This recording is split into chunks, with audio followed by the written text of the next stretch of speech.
And so I will gavel us in this morning and welcome you to this Commissioner's Court. As I call this meeting to order, I would ask that you all stand, please, for invocation. And please remain standing for the Pledge of Allegiance to the United States of America and to the Texas flags.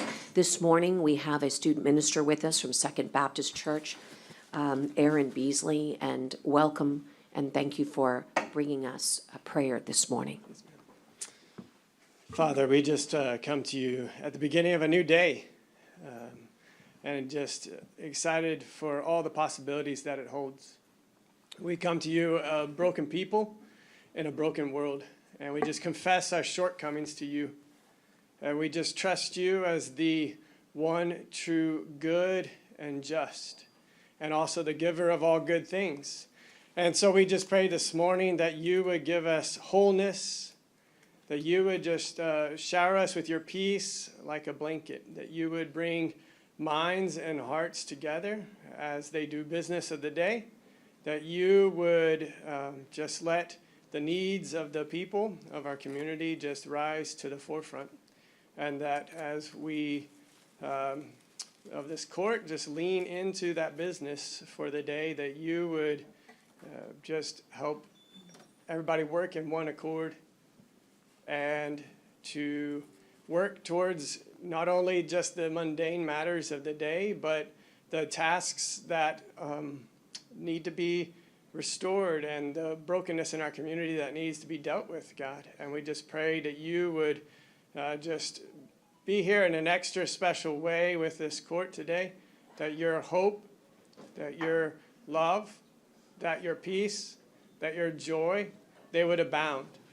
Even just as the regular tasks are discussed, that your presence would be felt and that you would be glorified. We pray this in Jesus' name. Amen.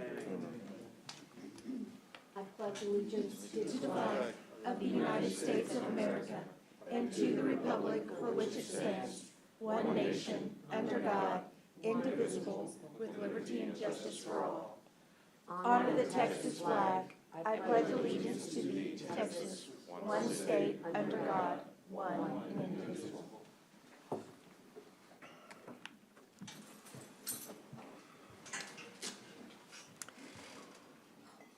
And so I will note for the clerk, today is December 7th, 2022. Of course, we're at Nueces County Courthouse on the third floor, Nueces County Commissioner's Courtroom located at 901 Leopard.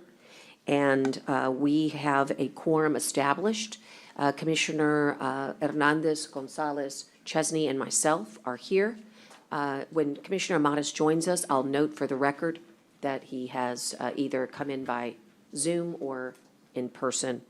I'm sorry, I just noticed he will be on Zoom, so let's look for him when he joins, and we'll note that for the record. I did not note the time, Lorenzo, but I'm calling it at 8:40 a.m. when we began. At this time, I'll look for announcements on disclosures of conflicts of interest. Those would be any conflicts of interest or appearance of conflict of interest with items on the agenda that shall be declared at this time. Members with conflicts will refrain from voting and are asked to refrain from discussion on such items. If a conflict is discovered later in the meeting, it shall be disclosed at that time.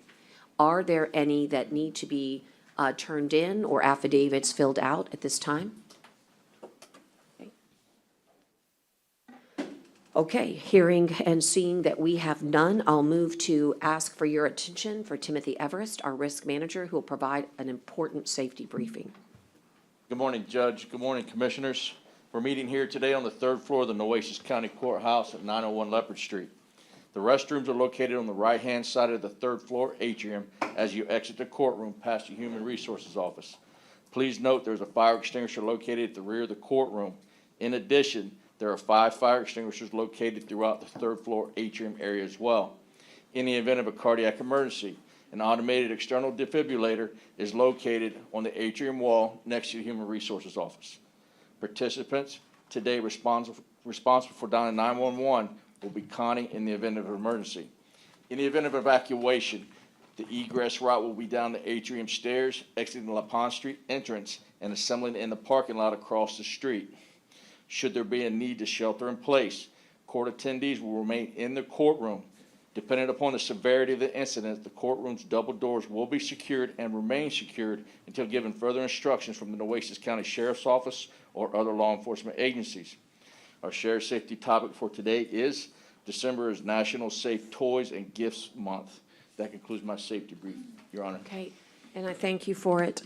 At this time, I will move to public comment, and I would remind everybody that I've got a sign-up sheet, so if you didn't get a chance, please let us know, and we'll put this back at the room. And Ron, good morning. Go ahead and take the microphone. You did sign up first, and just remember to announce your address, your name, of course, address for the clerk and for those online. Good morning, everyone. Ron Graben, 202 Surfside in North Beach. And I am the president of the North Beach Community Association. It's a pleasure to be here with all of you. I want to address the breakwater issue. I know that there is funding that is available, and hopefully we're going to be able to vote on that and secure the $15 million that has been talked about for the project in North Beach.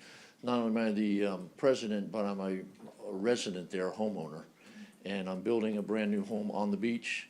The old timers tell me the beach was a lot further out before, now it's eroding away. So I think common sense tells us we have to do something. We just can't keep doing the nourishment program. This is the first time, to my knowledge, that money has been allocated to this regard, that we can take advantage of it. So we ask that, I ask that you take advantage of this unique opportunity and protect our beaches. There's a brand new park that the city is putting next to me. It's called Surfside Park. They're going to redo it. It's going to be beautiful for the children. But if we have a breakwater out there, it would be well protected against any type of storm surges and things like that. So thank you very much for your time, and we do hope that you will not only approve this, but approve the amounts and not reduce any amounts that would be allocated for that project on North Beach. Thank you so much. Thank you, sir. The next person will be Miss Carrie Meyer. Good morning, County Commissioners and County Judge.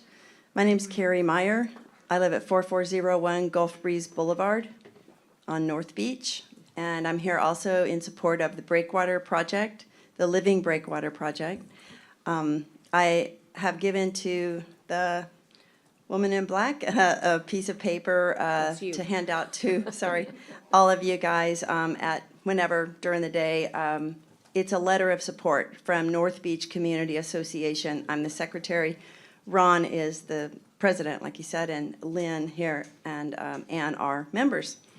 So that letter of support is actually not dated today. It's dated, I believe it's 2019 or 2018.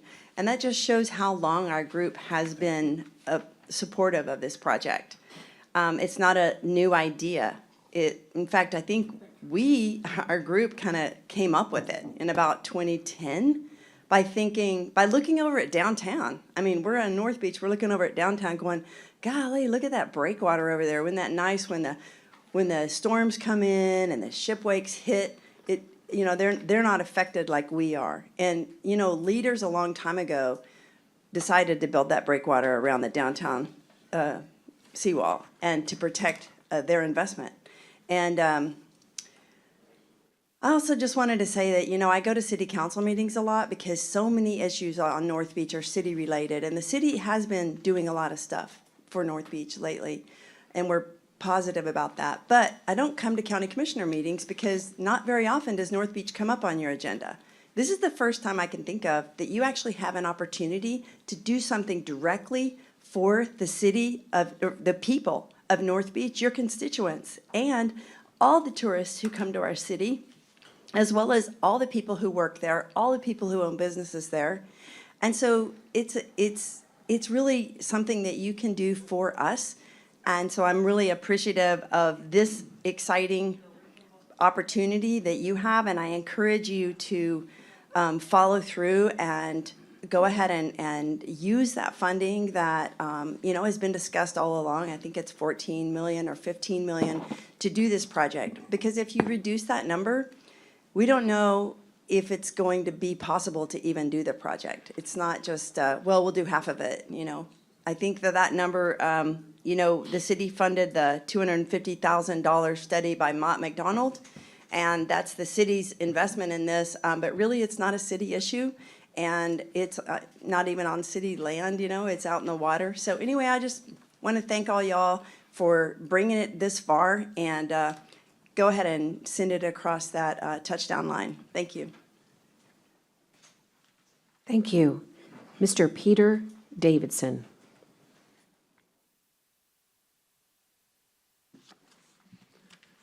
Honorable Judge and Commissioners, Peter Davidson representing the Ed Rochelle Foundation, Marine Consultant. I wish to thank the Commissioners, Commissioner Hernandez for doing an excellent job, Commissioner Gonzalez and Commissioner Chesney, and especially Judge Canales, who's been hard at work assisting us in doing projects with many others. In 1901, 1900, there was a large hurricane that devastated Galveston, and they built a 17-foot seawall. In 1919, there was a hurricane that devastated the city of Corpus Christi, and in 1925, they built that rock breakwater. Gustav Borglum, an architect who designed and built Mount Rushmore, came in 1928 and designed a seawall, and that sat on a shelf. And in 1937, President Roosevelt and the work programs decided to help build that. And this project, a breakwater to protect North Beach, is so important, and it's akin to those projects. It stretches about 1.6 miles and starts by the USS Lexington to protect our historic area and moves northward. North Beach on the handout is one of the first places where General Zachary Taylor came and camped on the beach. Was the first place the United States flag was flown here on North Beach, and it's very historic. North Beach, with the Lexington and the aquarium, have about 550,000 visitors a year, and it needs to be protected, including the businesses and all the residents. The foundation has partnered with the Port of Corpus Christi, and the permitting is underway. The other partners in it have been the City of Corpus Christi, who've helped with the engineering design. And I have to thank Commissioner Gully for being here today in support as the Port Commissioner. And we also work with the Hart Research Institute, the North Beach community, all the stakeholders such as the USS Lexington. We have a shovel-ready project that is ready to go, and as soon as funding is approved and the permit is complete, which is now underway, we can begin this project and protect the history and the infrastructure of North Beach. Thank you so much. Thank you, sir. Mr. Lynn Frazier.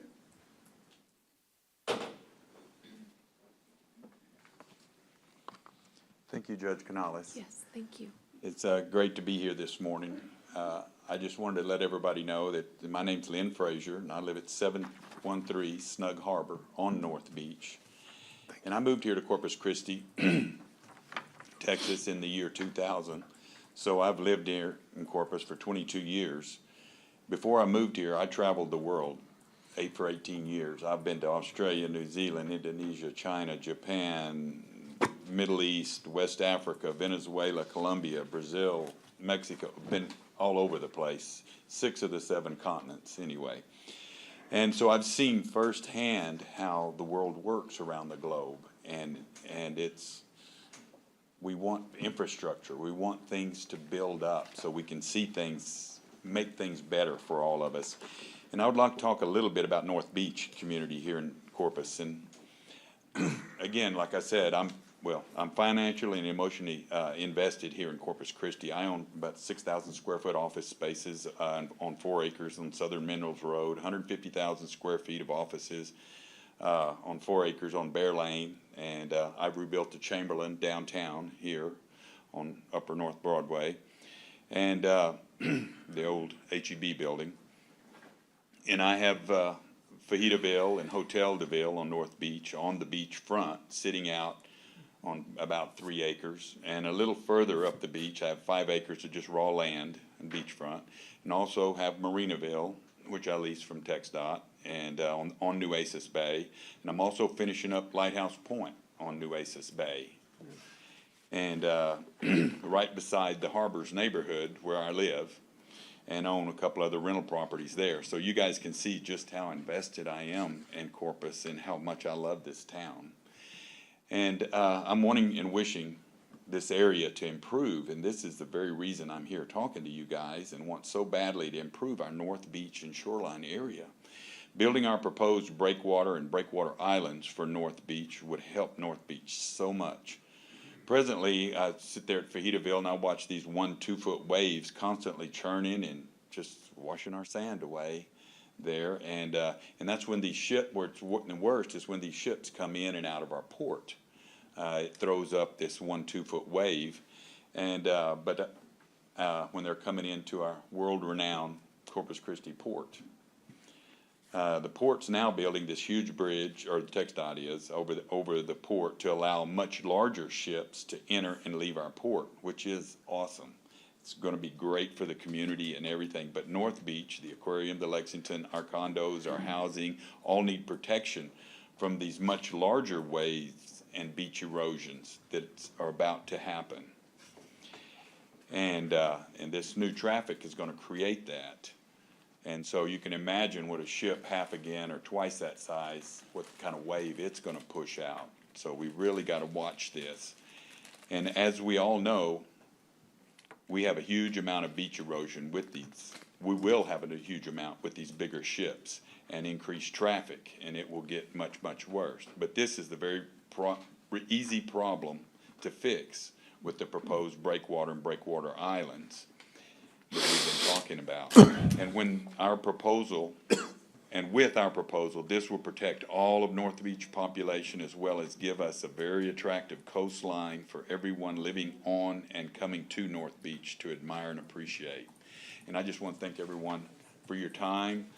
I just really hope that we get this all passed and get enough money in here to make this happen and make our city nice. Thank you. Thank you very much. Thank you. Dr. Xavier Gonzalez.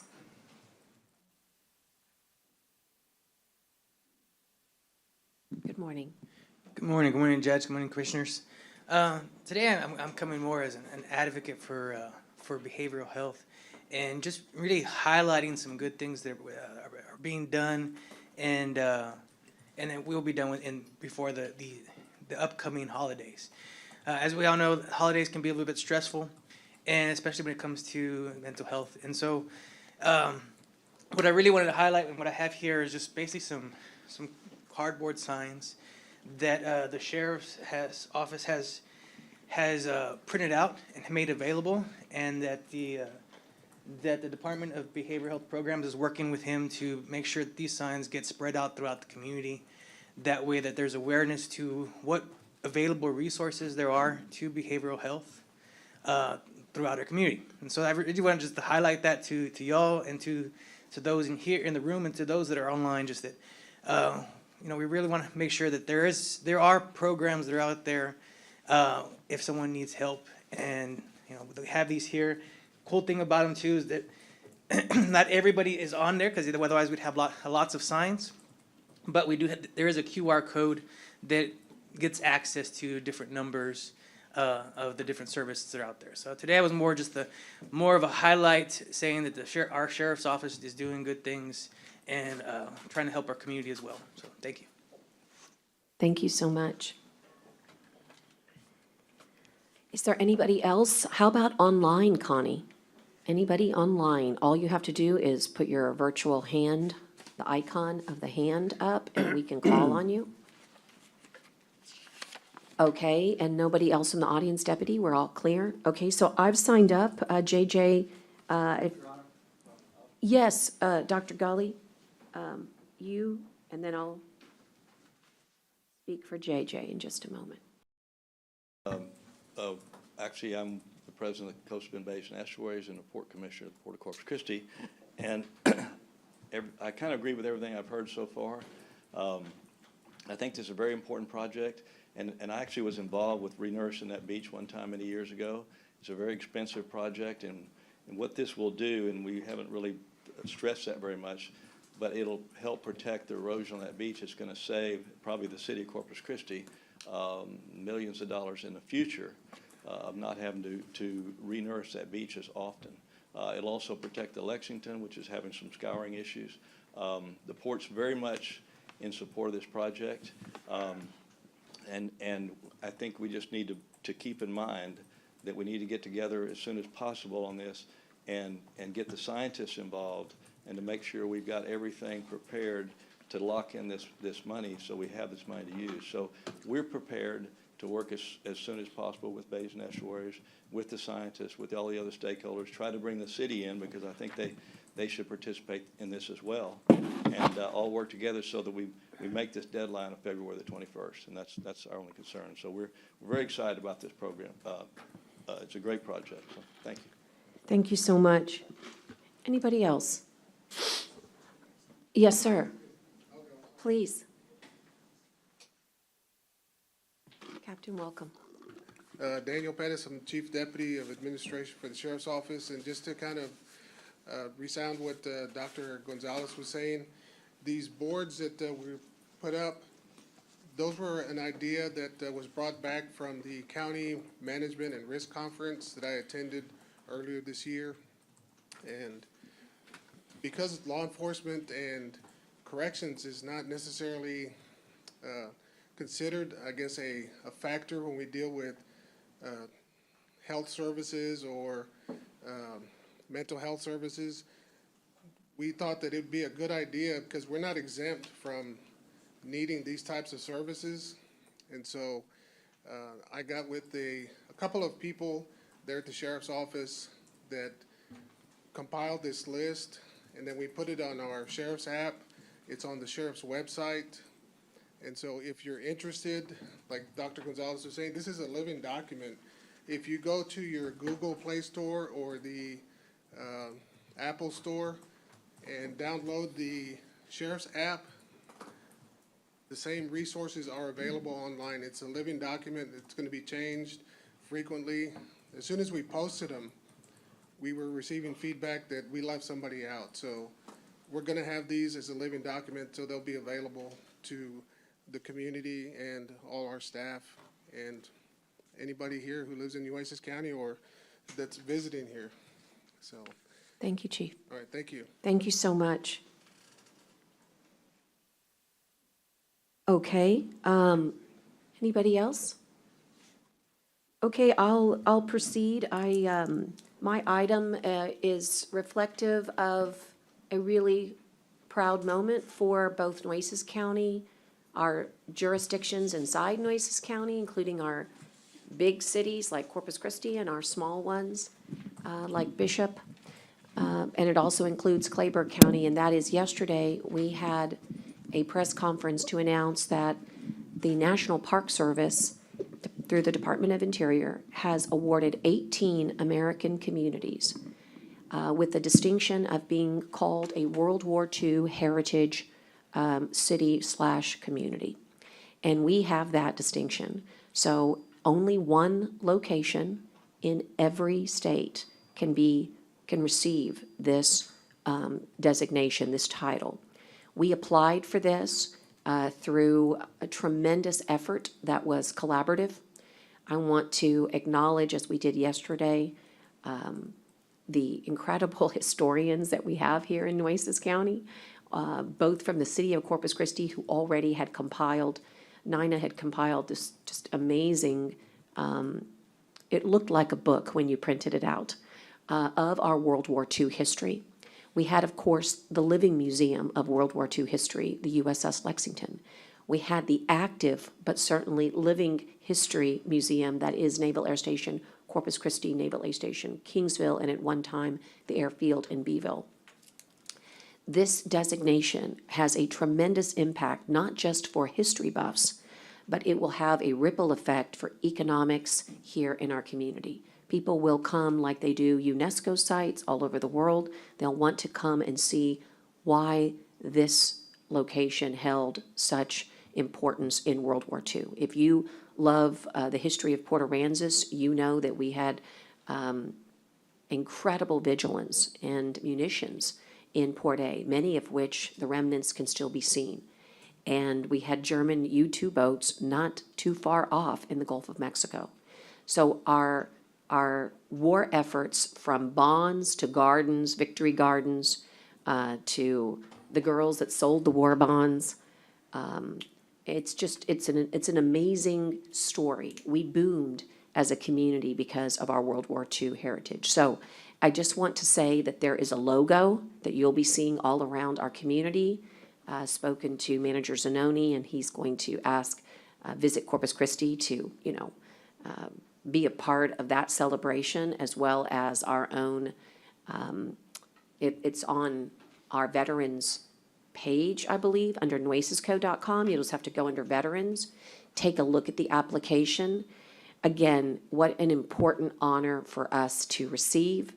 And I hope that when the decals get printed, you'll get one for your car and proudly display what it truly means to honor the sacrifices of the greatest generation.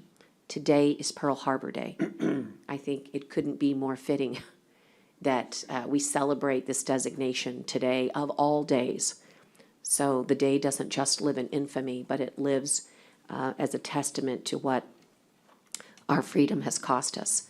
So please join me if you can, if we finish in time, at 2 o'clock on the Lexington. At 10 a.m. this morning, if you don't have to be in this courtroom, please go to Sherrill Park to participate in the Pearl Harbor celebration and remembrance. And so I just wanted to say thank you to our Veteran Service Officer, J.J. De La Cerda, Scott Cross, who actually brought forth because it came out of national parks, coastal parks pegged it first.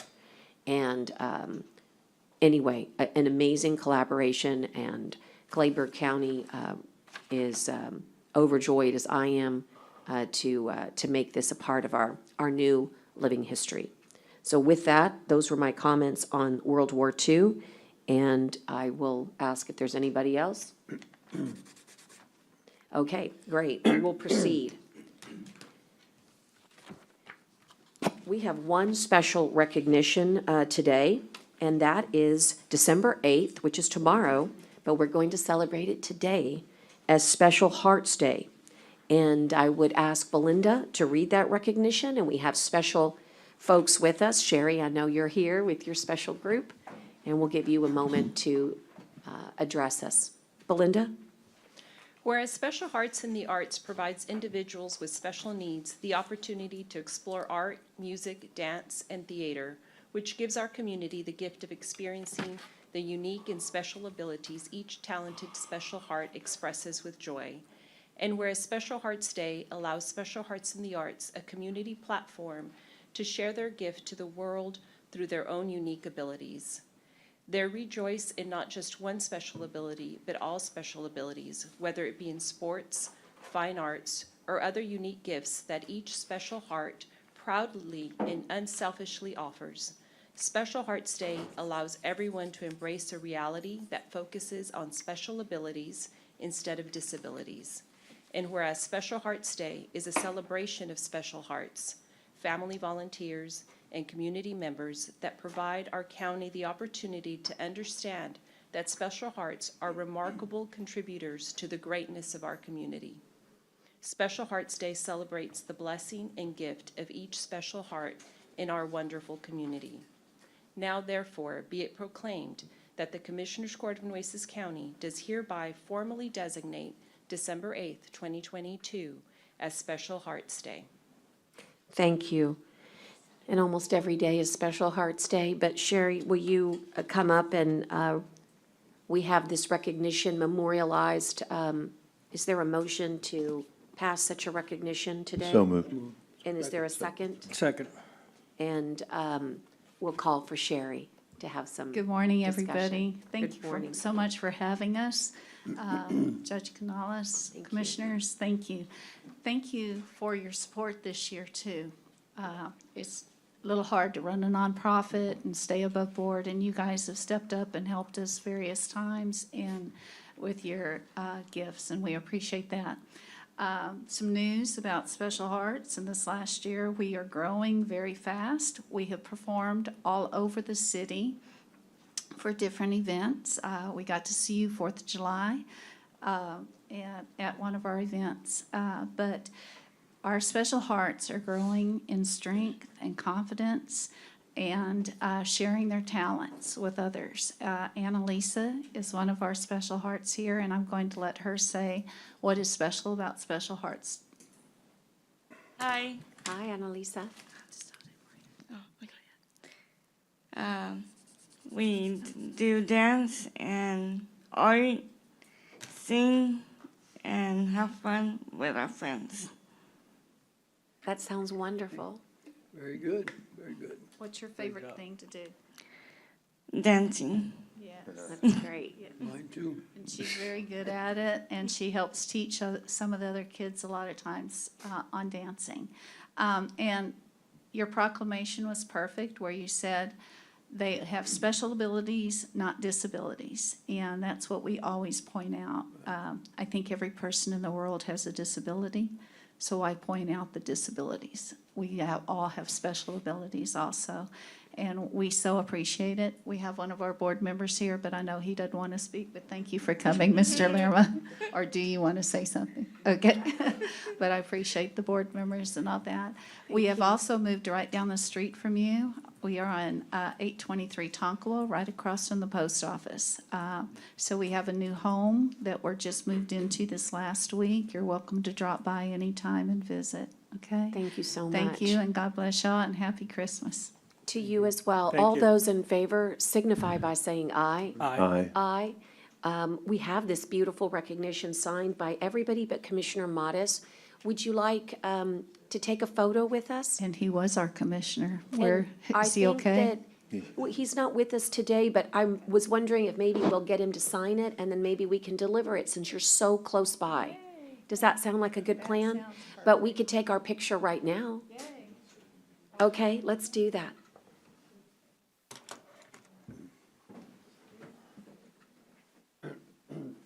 I'll come down, and then you guys can stand. Yes, right here. Good morning, how are you? Morning. Nice to see you.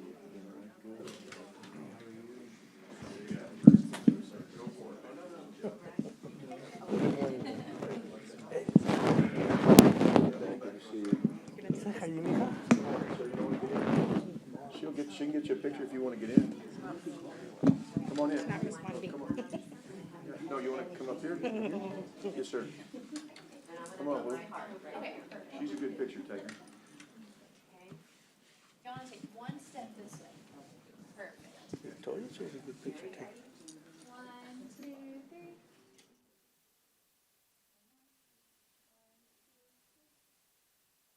More phone, sorry. 1, 2, 3. Guys. Thank you all very much. Thank you. Good job. Thank you, sir. very much. Good job. Thank you. Thank you, sir. Good job. Thank you, ma'am.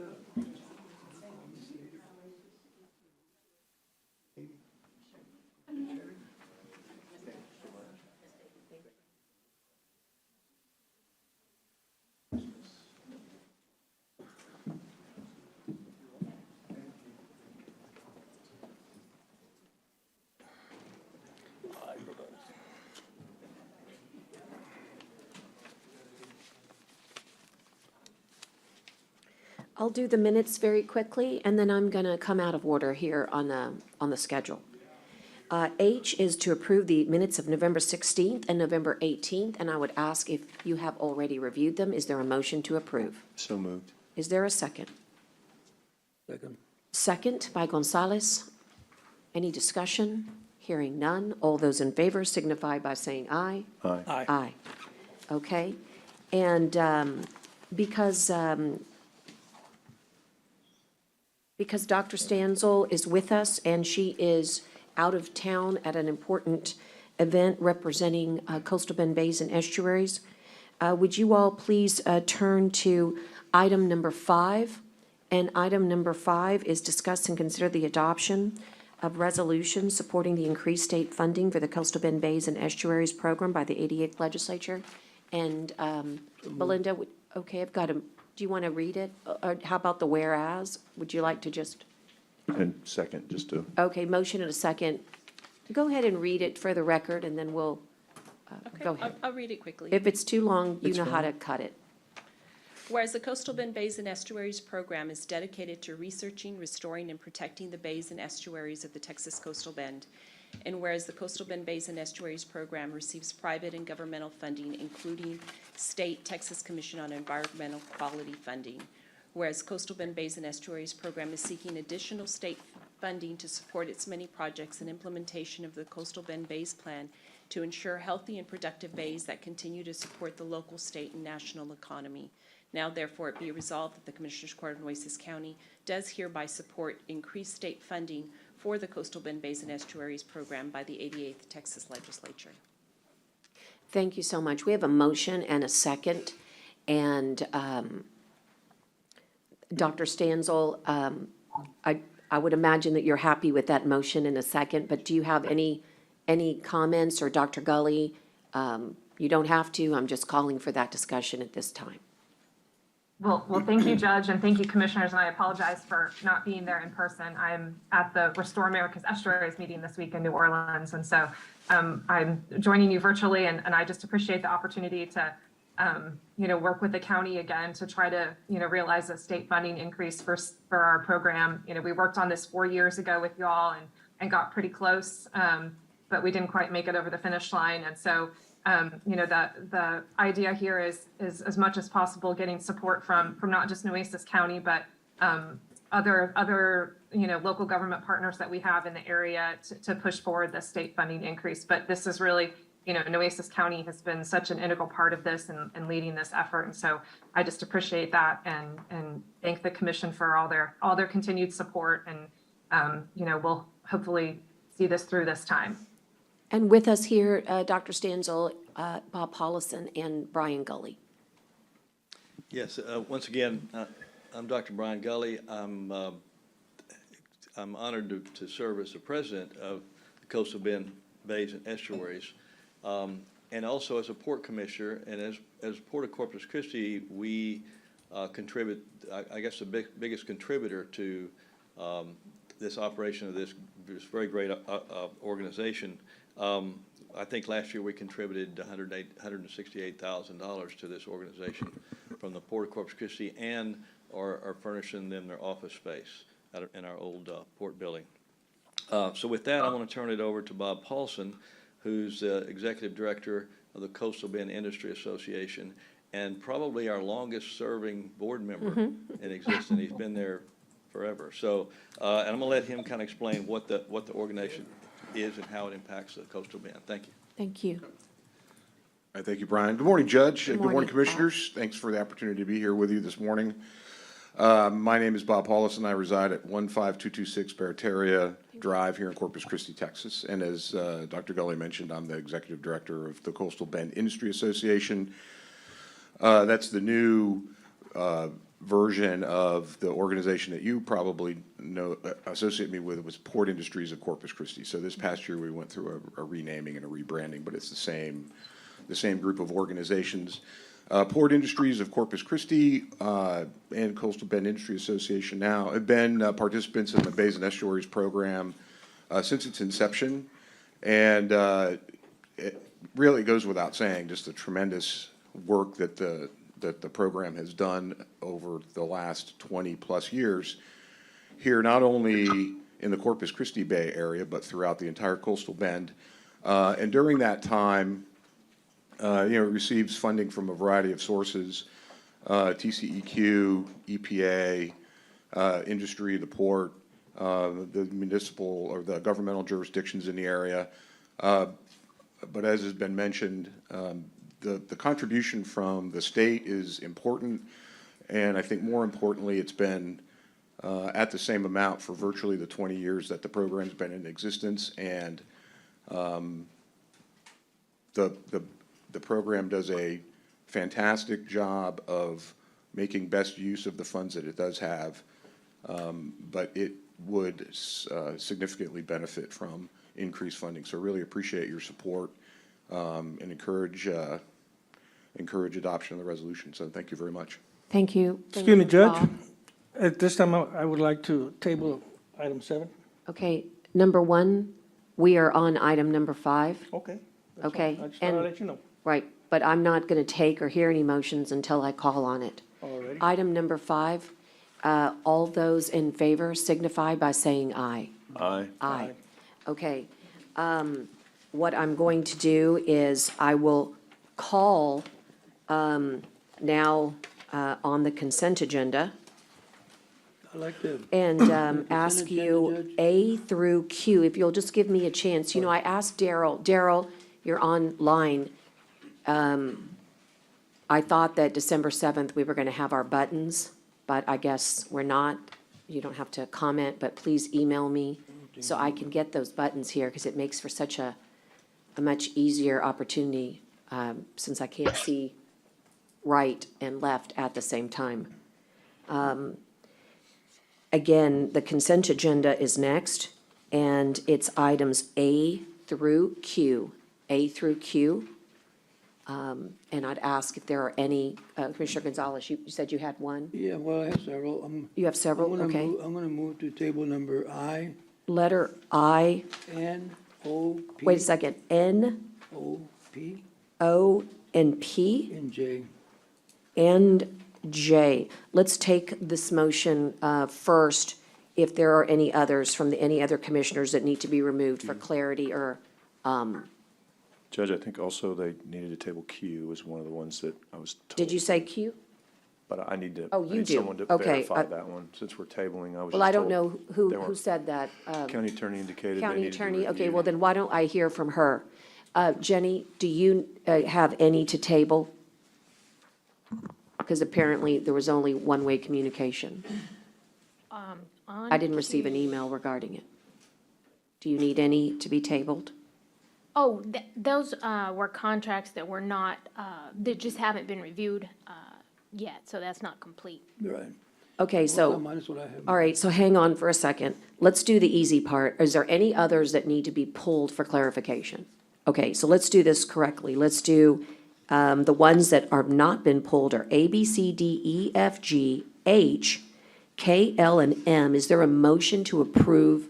Ju- Hold on, well, hold there's a on one question. second. Which one? Just give me a second, please. Okay, well, you might want to pull F to have discussion on 2 of the bonds that are not completely signed. That's correct. I'm sorry, That's all I was gonna- that came to me too. So That pull came to me F as now. well. I have that note. So with the exception of F on item, County Court at Law 5, that's number 10. And also item, which other one hadn't been signed? 4, the county clerk. Okay, so let's do this one more time for Lorenzo. I'm asking for a motion, Lorenzo, at this time on A through H, with the exception that F has the exclusions of items 4 and 10, and K, L, and M at this time. And is there a motion to approve those consent agenda items? So moved. All right, so moved. Second. And then there's a second. Okay, and then all those in favor signify by saying aye. Aye. Aye. Okay, and then on item I, I'll hear that now. It's a sole source purchase on regarding one solution, and it's the annual maintenance renewals. Is there a question, clarity, situation, Jenny, You with wanna that table- contract? Judge, I just move to table all I, J, N, O, and P. Well- That's my motion right now, is I don't hear it. Second. So, I already talked, I mean, I met with IT, I met with county attorney, so I think we need to table those. Okay, County Attorney, I'm asking for some clarification.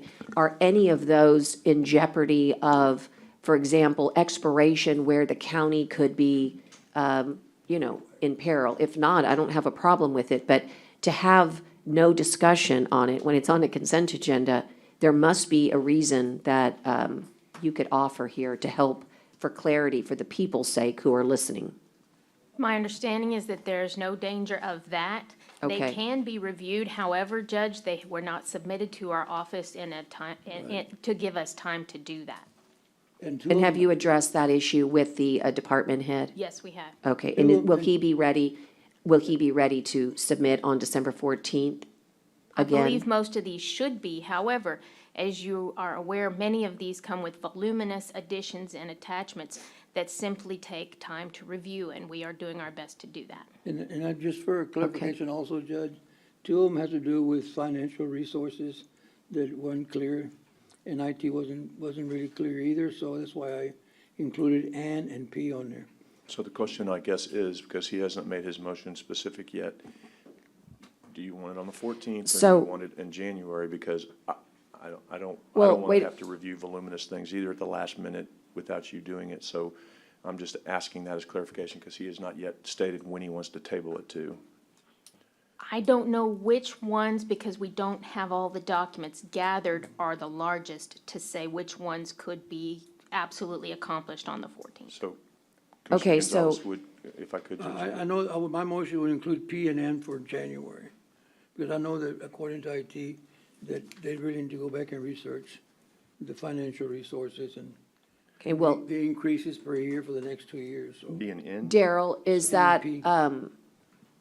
all of these come from, I'd like to at least announce them so that, I mean, we're tabling them, but on I, it has to do with one solution, J has to do with asphalt. Is there, to me, I would like to know on J what the issue is there, Jenny, because it looks like it has to do with road material. Will that delay a road? If it looks like it's an execution of agreement, we've already approved it as the court.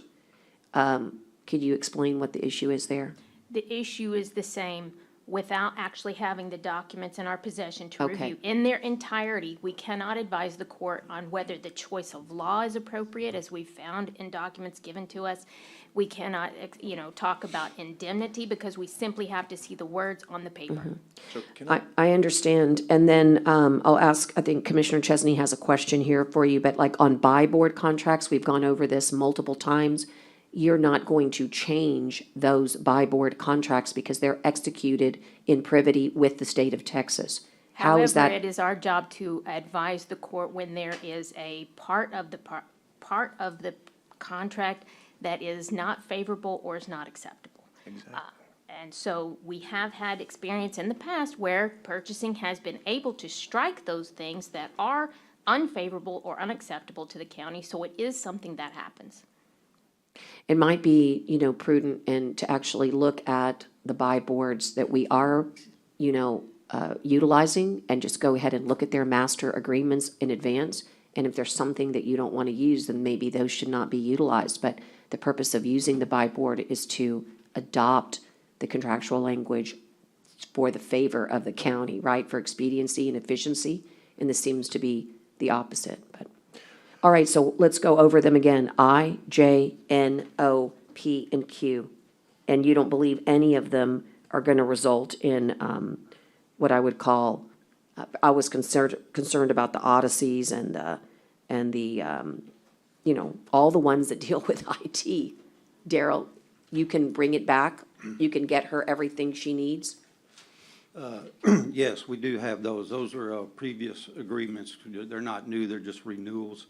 And the Tyler goes all the way back to when Lance Murphy was still here. So this is year 3 of that, which is due I did discuss a little bit with the county attorney yesterday, and they were concerned, seemed to be the Delaware Corporation that they have in the agreement, but nothing that would change the cost is in there. And then the Microsoft one, that's very straightforward on our, that agreement was done last year as well.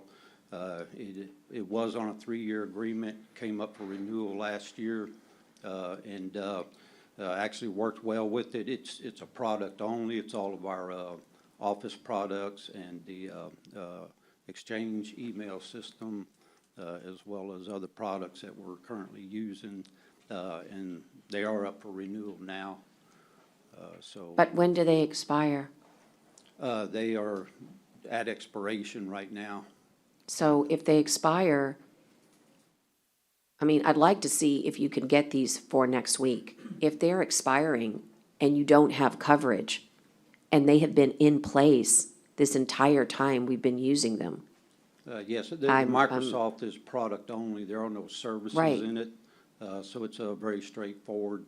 And the Tyler, which is our case management system, like I said, that was done a few years back. So, you know, I expected that it would have been reviewed back then. I know we're much more strict now, and we've been working diligently, but these renewal items were the ones that we were working on new agreements, and the renewals are under current agreements, and that's where that's where we've been doing a lot and working very hard with Kent, with her office. Kent and I went through all these new ones that are coming up. You know, I apologize for these particular items. The RICO one, which is a very routine, it's just copier replacement, but that one is not as significant as the other two. And then, go ahead, Commissioner Gonzalez, Yeah, and Darryl, then Commissioner on- Chesney on- wants to go after you. On the P, I think you and I talked about it, and my concern was the increases that could have been, or can be for the next 2 years. And you indicated that there probably would be some increases. So my question was, that's why I want to table this, I want to make sure that what we're looking at for the next 2 years is not going to be something that's going to surprise us and say, now we're going to owe another $300,000. Yes, and in fact, Connie, if you can bring up a document there, if it's, the court will allow it. We're going to want to look at, that's the Microsoft one. Said it's got a Defender antivirus software on it that comes with that. And then our Exchange email system, and then the Office products. That agreement there that's done is product only. It's very short. There's no verbiage in it.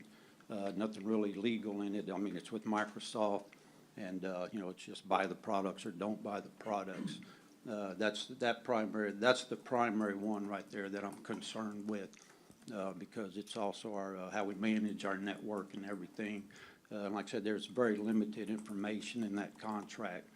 I mean, it's not even a contract. It's just, it's a 3-year agreement, and with it, it has no cost increase. I worked diligently with the consultant and got back with Microsoft after that. We were looking at around a $545,000 invoice on it, and we beat it down to $425 at the bottom of this document. That amount right there went down by $120,000. So it came out very good because we restructured how the licenses were from the previous 3 years. So it came out very well, and there's not really much more to this. So there was nothing really to review on it from a legal perspective, really, But that's your opinion. The thing is. That's really your amazing opinion. We're talking about contract or agreement. This is one thing the county attorney needs to let us know. But there's no cost increase in this one over the 3 years, so it doesn't have it. Okay, but So still- we made a motion to table, and it's Yeah. been seconded, and we're still discussing and I know discussing. why, but- So I've been trying to, I mean, I don't even understand why we're at this point, Darryl, so I guess if we're gonna keep discussing it, because we're not supposed to, I'll keep doing it too. But why are we at this point? Why didn't this get taken to county attorney well before it was up for renewal? Did you do that as the department head who's responsible for this? Because you're sitting up here representing that there's no big deal, but yet we end up with contracts all the time up here that we go, man, if we'd have given the county attorney more time to review, or man, this isn't favorable. County attorney's trying to do her job. So why in the heck wasn't this presented to her way back when it should have been, and it got to this point? Because did you let it expire without bringing it to county attorney timely? No, I didn't know that the renewals were these types of renewals had to be done, like the new agreements that we're working on. But you're the department head of IT that's responsible for the oversight of knowing when these contracts are up, correct? That's your Yes, responsibility. Yes. Okay, so then this, quite frankly, is on you. So you're putting this court in a position because you apparently didn't know these were coming up, even though you're the department head and should know when these things are coming up.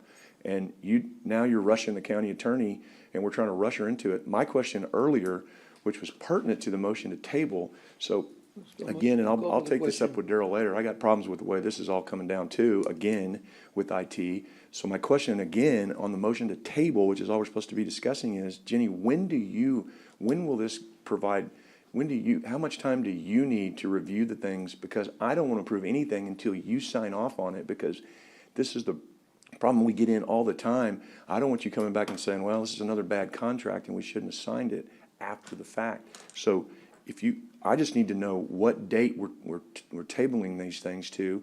I need department heads, IDA, who work for you, to be held accountable for this stuff. I need you to start having meetings with these department heads on a regular basis and going over this stuff, because I'm not starting January like this. I'm not going into this stuff where here we are again, rushing the court into something because somebody didn't do what they're supposed to do. So he reports to you, you're responsible, so the buck stops with you, but this is an IT deal. So this needs to be documented that here we are in a bad situation, trying to figure out how to rush all this. And I'm not rushing the county attorney to tell her to give me an opinion. If something goes wrong, then that's on IT, and that's on you, IDA, for not, doing this right. So Jenny, back to the very simple question I ask is, on these items, how much time do you need? When do they need to be tabled to?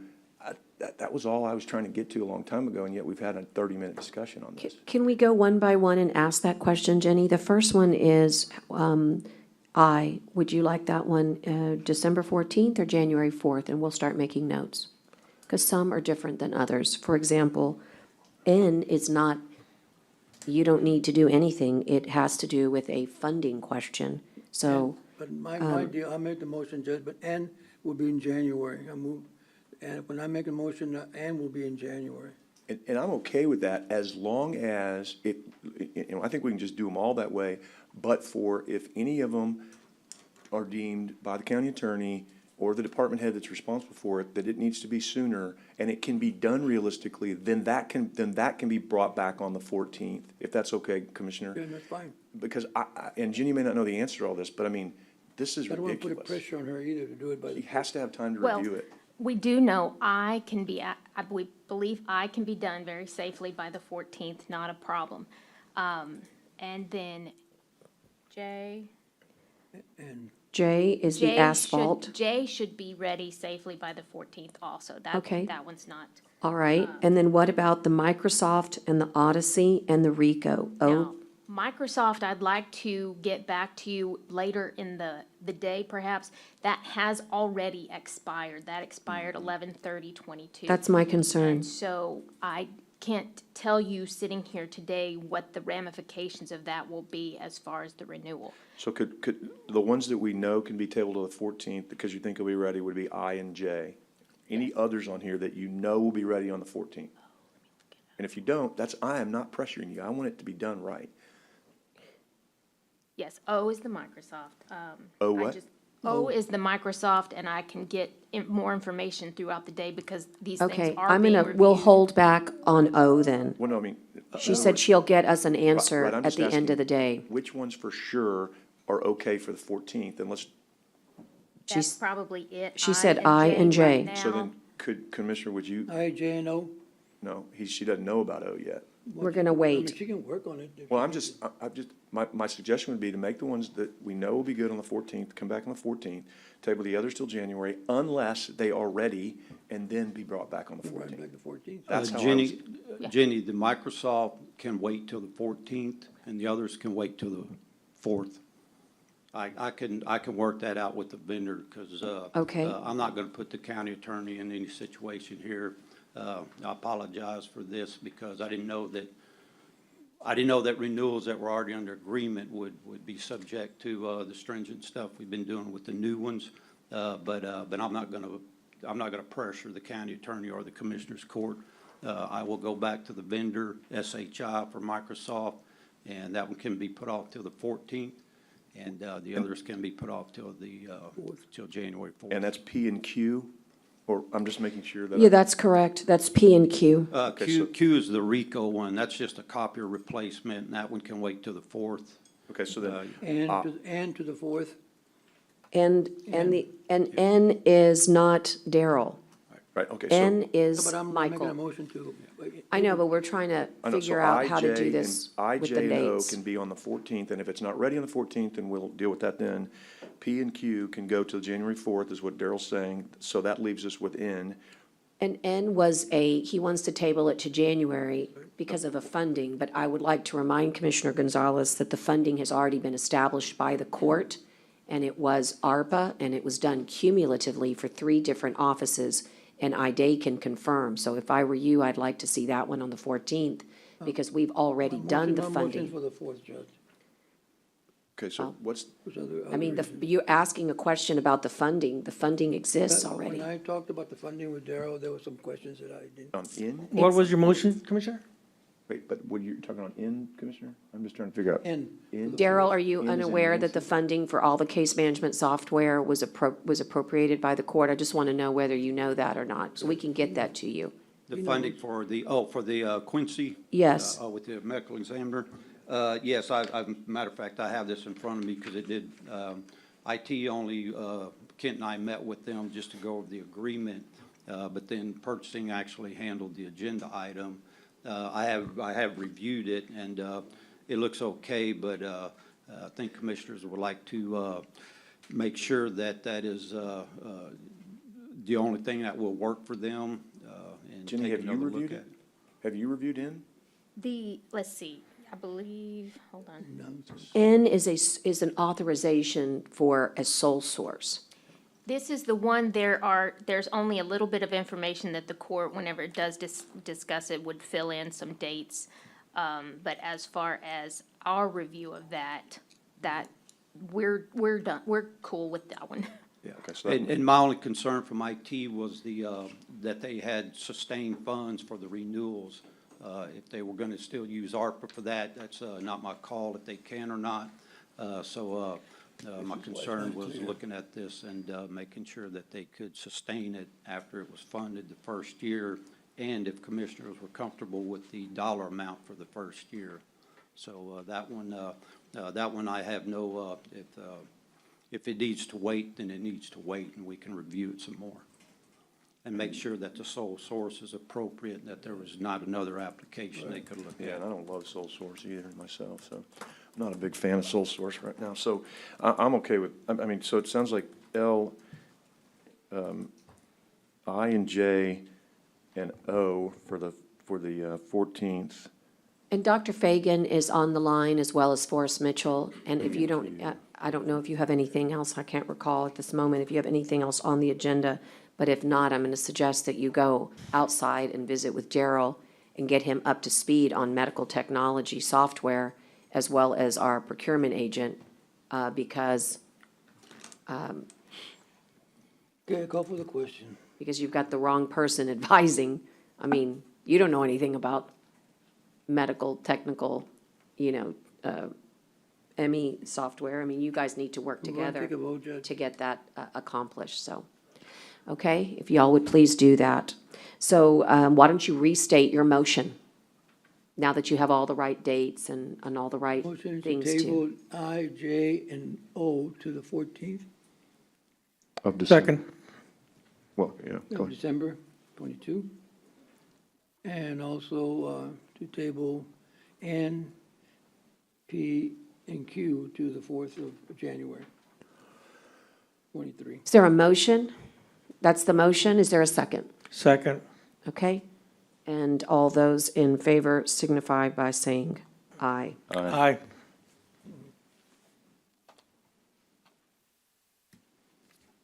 I'm a no for the N, for the reason that medical software that's been delayed and has already been appropriated should be in the hands of medical professionals as soon as possible. Otherwise, the administration of justice cannot be had, and that's apparently lost here. So, okay, we'll move on. We've got, I've got discuss and consider the renewal of the workman's comp. I believe, Jenny, you have reviewed this? Yes, we are still gathering documents. I don't have an objection to this one, but we are still gathering the underlying documents, so that in the future, when these do come up, we will be able to assist and proactively have all the review done. All right, so Tim, you're going to present this workman's comp and the coverages, and this is all for the year '23. We also have Chase Carlisle here with us to answer any underwriting questions, concerns. Good morning once again. Good morning. Judge, Commissioners, before the court this morning is the 2023 workers' compensation coverages. In the information that I provided to the court, we are well below our 2021 numbers as far as our losses and work-related injuries. For the $504,000, we are also well within the budgeted amount that was in the 2023 budget as well, so we're within that as well. As you can see, the majority of our losses are 68%. That's historically correct across the board, and that's running numbers.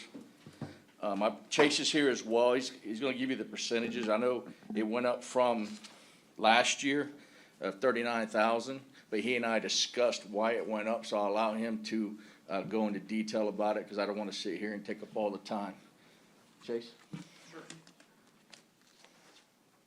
Good morning. Thank you for having me here. Like Tim said, we did see a premium increase, but that's primarily being driven by an exposure increase. So last year when the policy started with TAC, we had roughly $52 million of payroll. This year the renewal payroll was $59 million, so an increase of approximately $7 million in payroll, which represents about 18%. The premium increase, 13%. The premium increase is 8%, so the difference between the two is about 5%, which ultimately reflects that you guys received about a 5% reduction in your overall rates. So overall, I think that was a win. Yes, it is costing us a little bit more money, but we have a higher exposure basis on our payroll basis this year. It's commensurate. Sure. You got to, the important part is you got a rate decrease, so. Right. All right, are there any questions? Is there a motion to approve our new workman's comp? Okay, motion and a second. All those in favor for this renewal signify by saying aye. Aye. Aye. All right, thank you. Thank you. The next two items on the agenda are what I'm going to characterize as cleanup items. They were sent to us by the county attorney's office as well as our counsel, our bond counsel.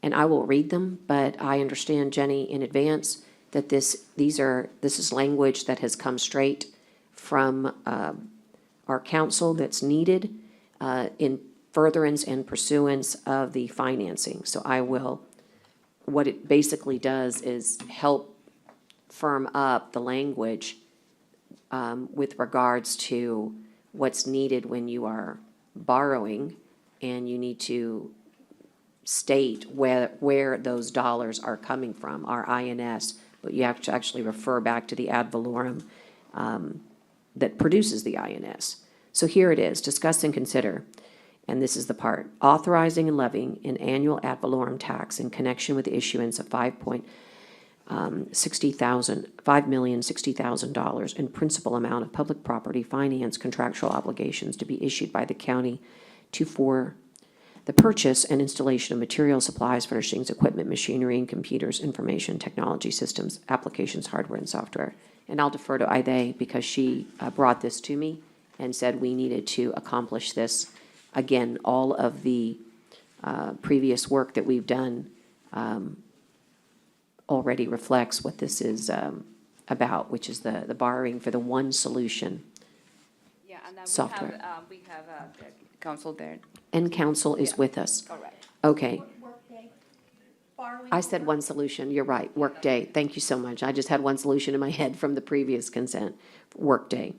Yeah, Judge, I just had questions on All these right. two. I just don't I just didn't understand why there was two items. One's for 5.06, one's for 5, I will let needed some the clarification. council answer that. Please, thank you. Could you just unmute?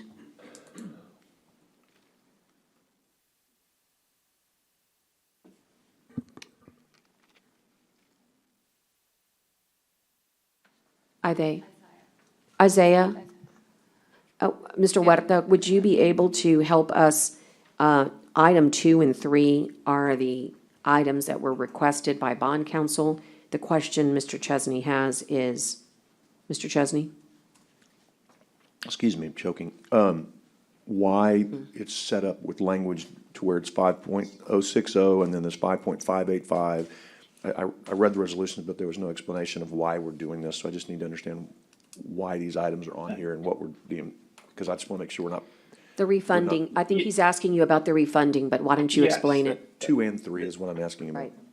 But one is Yes, refunding and one is good morning, everyone, ladies and gentlemen of the court. This is Isaiah Huerta with Estrada and Osa. To address the commissioner's question, the item 2 is related to the PPFCOs, which are to fund the software, while item 3 is a refunding and somewhat of a restructuring to help maintain the level tax rate going forward.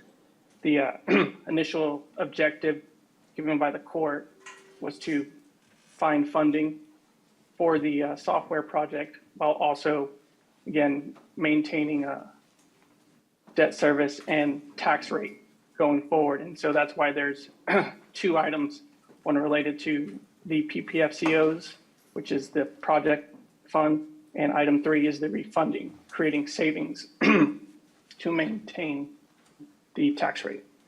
So 3 is simply refunding, when you're saying refunding, that's to restructure that debt and then issue new debt from number 2? 3 is related to a 2015 series that was already outstanding, and we are refunding that portions of that 2015 series and creating savings in the front end, which help create capacity for number 2, which is the software project. Without increasing our debt, and without having to increase our INS tax rate? Without increasing the tax rate, correct.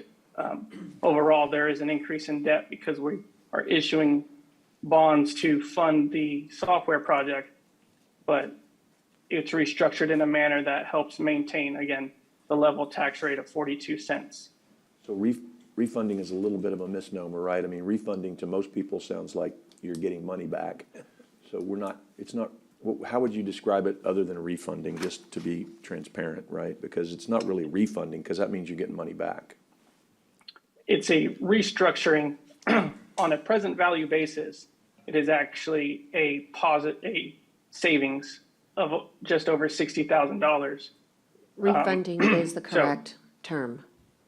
Mr. Huerta, refunding is the correct financial term in this situation. Correct. And I'm just, right, I understand that, but I'm just trying to say it's not, so if the public reads this, and that may be the correct financial term, but in the real world in which we all operate, refunding indicates that you're getting money back. So And we are, refund- sir. There is savings. Right, there's savings, but they're not. That means money coming back.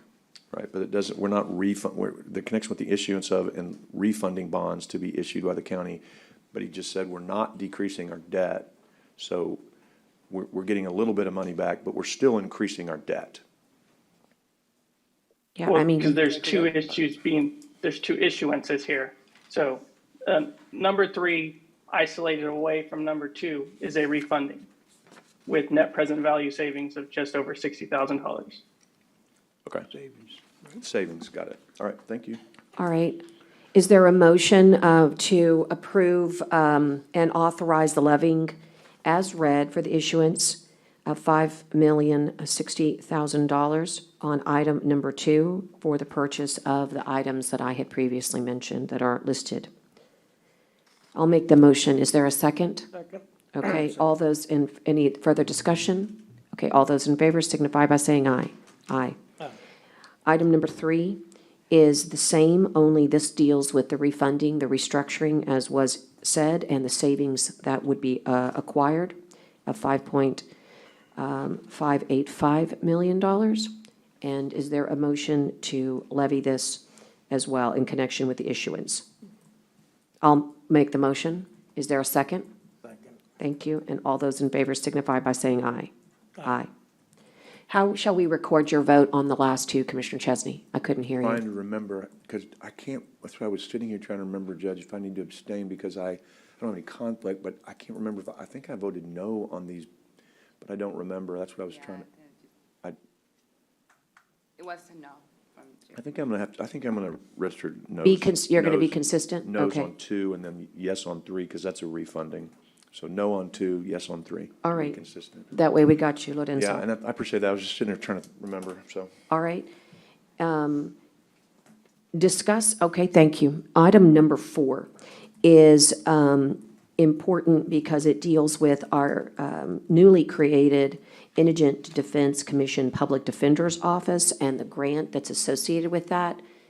Commissioners, you know that we've already met our new Chief Public Defender, Ms. Dennis Obregon, and she is getting started. There are movements afoot with regards to the creation of both an office staff and space. However, she did not get hired, and I am going to need some help because I think there might be an error here. But, oh, no, this is correct. I think it is November 7th, right? That's the official date? Okay. It was before, but it just seems like that was just so recent. But her official date of employment is November 7th. So the purpose of today's agenda is that under the rules, I can send a letter, but I have brought it to the court for not only awareness, but confirmation that we prefer that the grant start the date she started. And that is really why this letter is here. And I'm seeking that extension from the TIDC's office. And again, instead of making it July 1st, the way the grant had it, we'd like it to say November 7th to correspond with her actual employment. And Judge, you have a blank for the program director. Are we going to put the current grants? That's correct. Okay. Anna should be And there. then we're going to put Ana Velasquez in the blank, but I didn't know that when we did the letter, so that's the fill in the blank piece here. So moved. If you have, thank you, a motion. Second. There's a motion in multiple seconds. I heard Commissioner Gonzalez first. Ms. Obregon is on the line, and she's here to answer any questions. I don't think there's anything here. This is merely a formality, but it's an important one, right, Dennis? Because we want to make sure that we don't sort of get docked for the time, right? We want to start the clock at the right date. Is that accurate? There she is. Okay, all right. Yes, that's correct. It's really just a housekeeping thing to make sure that our reporting deadlines correspond to the beginning of the program and to make sure we have the full benefit of, I believe it's a 24-month period to spend the grant money. That's correct. Okay, great. I think those are the only questions that, really not questions, but clarifications. And with that, all those in favor signify by saying aye. Aye. Aye. I will be signing this shortly, as soon as I get a little bit of a cleaner copy, and we will get it up to Anna, who will get it to you. But we know you need to get this out today, and that's my intention, Ms. Obregon. Thank you. Thank you. Okay, we have already done item number 5, and I'm setting the table for item number 6 now. And basically, this is an opportunity to get more money, and I will explain in just a moment. Discuss and consider concurring with the Coastal Bend Council of Governments' proposed method of distribution for decline/deobligated Hurricane Harvey CDBG disaster recovery funds, resulting in a $61,000 award to Nueces County. And so what this is there were funds that were not utilized inside our region, and what the COG is seeking is public comment from the jurisdictions on whether or not their method of distribution is one that we can, as they say, accept and live with. When you use the method of distribution, we would get an extra $61,000. All the jurisdictions in the COG, if you want to see what they are, I believe they're attached in your packet. But the purpose of this is that we need to make public comment next. Belinda's not here, I can't remember the date, but the public comment needs to be issued. And we thought it best that we would speak with one voice and say, yes, we would love to accept these extra dollars.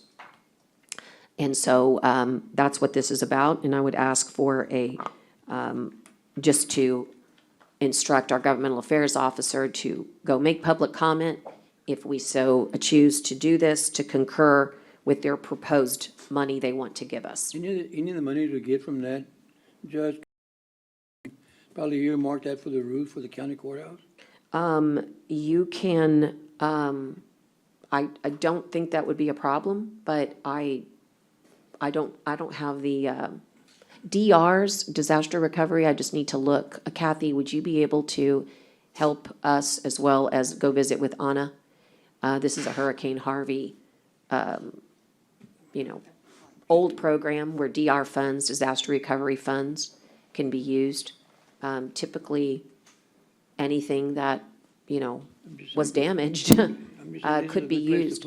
I would think that that's another agenda item for another day, but I would say yes. Why don't they work with this team real quick, and get back to us on that? Just send an email. But again, the purpose is let's get the money. So, thank you. There's a motion. Second. And a second.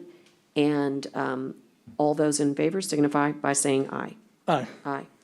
Okay, on the next item, I'm fully aware of the intent that you have, Commissioner Hernandez and Commissioner Chesney. It's been made clear to me. I have some comments before I call on you.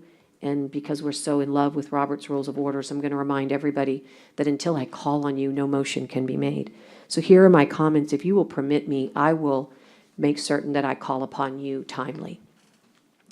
Okay, first, as you just heard me say, the COG is reallocating the CDBG DR. That is different than the CDBG mitigation dollars.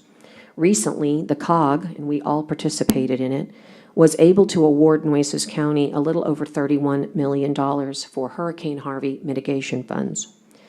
In October of, October 28th, to be exact, of 2020, the county, Nueces County, submitted a proposal under the joint application as well as the individual application for CDBG MIT. Those were the Living Breakwater Islands project and a lift station for coastal parks. Excuse me, Judge. Excuse me. No, I just want to ask. I know, but you'll have to wait because I'm in the middle of something. Well, I'll call on you I know in you just a are aware. I little just want to bit. make my motion clear. Thank you. I've just explained it, but I'll explain it again in just a moment. Very much, Judge. I appreciate you. So again, the CDBG funds total 31 million, and there are rules associated with it. The rules have a percentage requirement. I don't have that in front of me, but it's around the 46 to 48% for our county for LMI projects. That means that amount of money needs to go towards areas that have a low to moderate income that satisfies the eligibility. Plain English, it means that there's going to be a lot of dollars available, almost half of them, of the 31 million, available to the areas that we know need it the most for flood mitigation projects. That's a great thing. However, again, in October 28th, 2020, this court submitted as their number one priority a huge grant because you could do so. It was up to $100 million, and we submitted one approximately to the tune of $98 million for the Living Breakwater Island, of which you heard this morning very strong public support from the residents and the associations they represent, including the businessmen that have made large investments there. support the project. Obviously, it protects critical infrastructure, but sometimes it's not so obvious. It's not just the homes, as was pointed out, it's the beach and the serious erosion and the tens of millions of dollars that have been expended time after time after time, costing taxpayers a tremendous amount of money. What's special about this particular grant is that we have a $30 million match that's associated with it. It comes from both product and in-kind services. That match will not be available unless the dollars for the Living Breakwater Islands are appropriated. World-class scientists have produced our first application, but again, our first application was for an extensive system of islands, again, totaling 98 million. We now know that we approximately have about 14 million left. Why 14 million? Well, because I want to remind the court that back in 2019, we procured a grant management team to assist us with CDBG MIT. Why? Well, the application process is very, very complex. And so they have a 6% by contract fee. So you got to take the 31 million, back out the 6%, back out the 50%, and that's how you come up with the 14 million. The Hart Research Institute are the brilliant scientists behind it. There's already been a tremendous amount of work. Why was tremendous amount of work done? Well, because this court made it its top priority in 2020. It has taken a very long time, but that's what happens sometimes after hurricanes and HUD and GLO. We didn't do anything wrong. It just took a long time for the feds and the state to basically get us these dollars. It's taken over 5 years. But the projects remain solid as a rock. It's also been mentioned as to why the county would think this to be such an important county project. And there's two main reasons for that. First, the Living Breakwater Islands can be designated, and they were this spring, as a Tier 1 category project from the General Land Office. Why is that so important? Well, only projects that are in that status can receive Go Mesa money. And who can receive Go Mesa money? Only counties. So this project has a tremendous upward mobility to basically quadruple itself, maybe even greater than that, if we have skin in the game. And that's why this court so wisely chose back in 2020 to submit this project as its number one. So again, on a more technical matter, these particular islands will seed practically 1 billion oysters. And I heard something yesterday that I had not heard in a very, very long time, and I'd like to repeat it. Do you know how we always, when we were kids, said when we were coming over the Harbor Bridge, it was a sparkling city, by the sea? Well, that's because in the 1800s, when oysters were prolific in Rincon, right there off North Beach in the breakwater, the water quality was so great because oysters act like little filters. And so that's where the beautiful name, the Sparkling City, kind of came from, is that the water clarity was so good. So it's a tremendous project on 10 different levels. And I know that the intent is to bring it back in January. But I will say that this project, and we did not know this till literally less than a month ago, what the rules were going to be. And now we know that the rules are going to be for submission on February 21st. And, or 28th, you're right. I think it's the 28th. Right. Or, is that right? 21st, 28th, I can't remember. 28th. And that gives very little time. If you saw the application and the technical background, it gives very little time Without a motion, Judge. to reduce. I don't understand that. Why are we having discussion? Excuse without a me, motion? sir, I'm still in the Oh, you've been talking for 10, 15 minutes Well, already. that's why I have the gavel Well, for, the gavel doesn't do anything. excuse me, sir, excuse me, wanna- sir, I'm getting to you. Actually, I have to get to Commissioner Hernandez first, but your interruptions are not only rude, but unwelcome. Thank you. And so, The dredge material, Dog, dog, dog. the dredge material that would be used for the islands would be available to us now, not in the future. So there's going to be a tremendous opportunity for this court to continue their quest for their Living Breakwater Island project, first submitted in 2020, and then, I might add, this entire, because I know you weren't here in 2020, Commissioner Hernandez, but you were here in April of 2022. And in April of 2022, this court reaffirmed the project when we applied to the National Fish and Wildlife Foundation for a $9 million grant. Same exact concept and project. And so I just want this court to know that there is a lot of wonderful backup data that was provided to you. And Commissioner Chesney, you asked for that, so I'm glad you did. And so there's a tremendous amount of volume of data that's been in your packet. And there's been a ton of world-class, as I said, both science and engineering done. And again, why? Because this court set forth these priorities back in 2020, and then we reaffirmed it in 2022.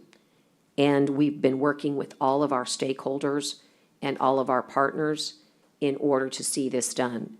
And as the emergency manager, I can tell you there are so many reasons from a coastal perspective on why this project's important.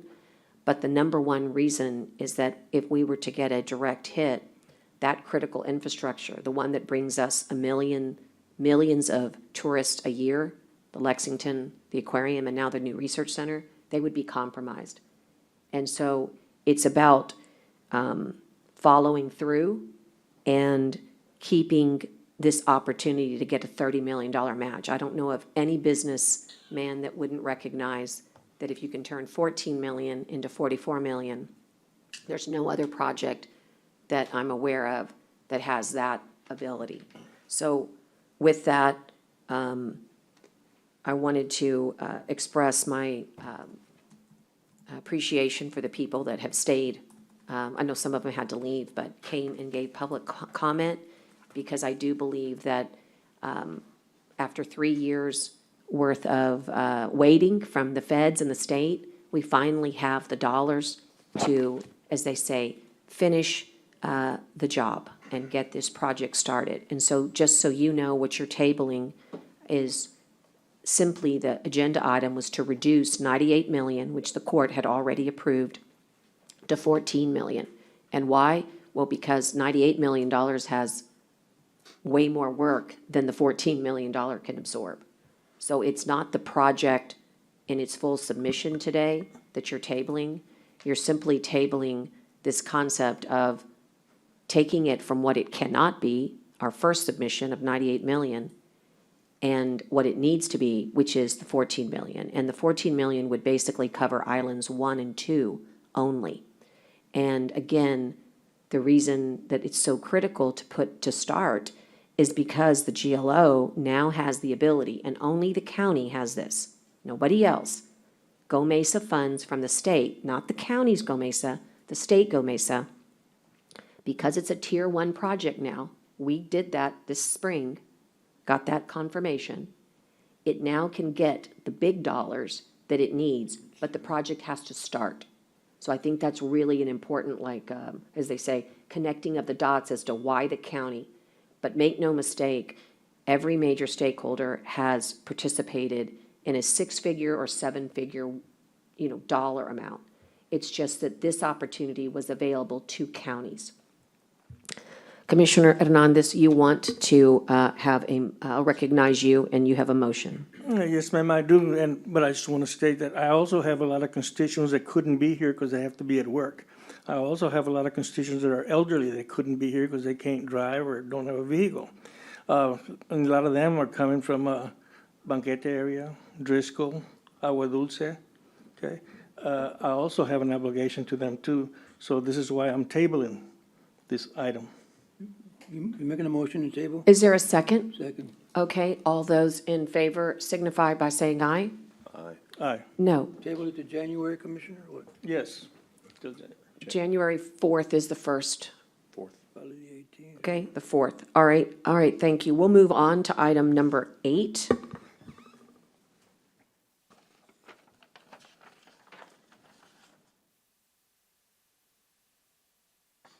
This is an incentive fee from 2022 Global Spectrum Management. It's just the opportunity to look over the dollars and cents. And is there any questions? I mean, we can hear from the presentation, or you can just acknowledge, I think it's in the $40,000 range.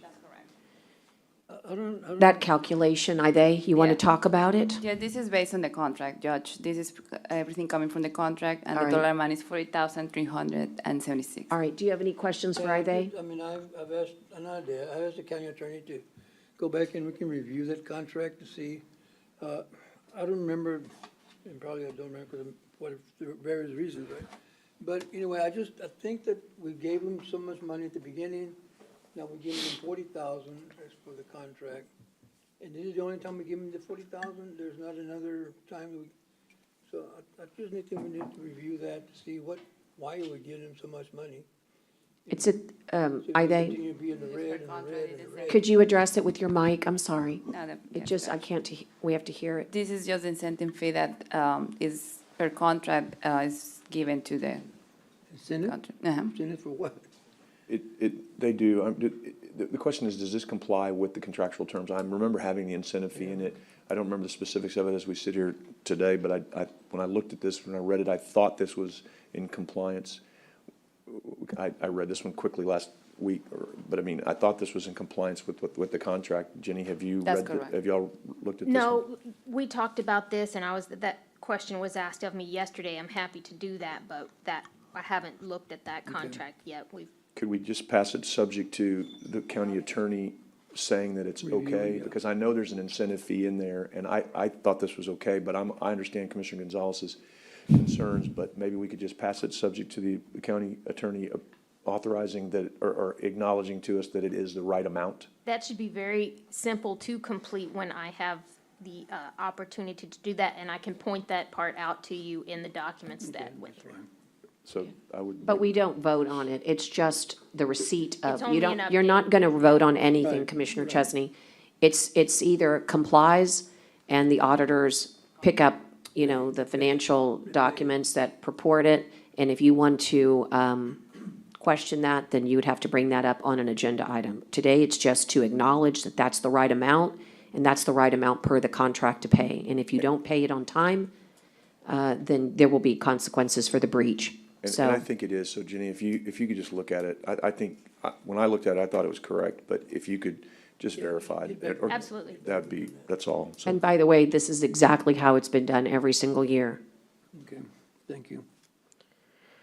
All right, the next one is to consider the supplemental pay for the interim human resources director. I'll let Ide handle that one.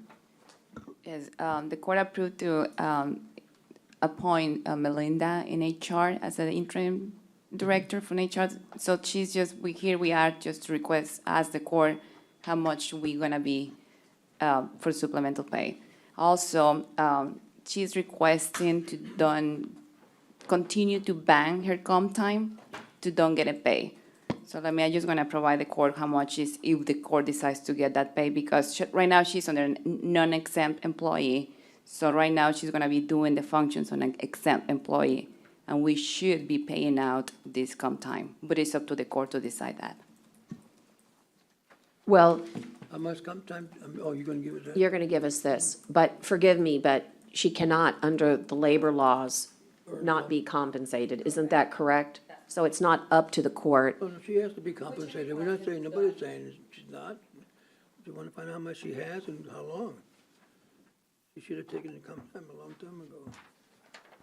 No one can understand you. You need to use your mic. She should have done the comp time a long time ago. I She think. should have done what? The comp time a long time ago.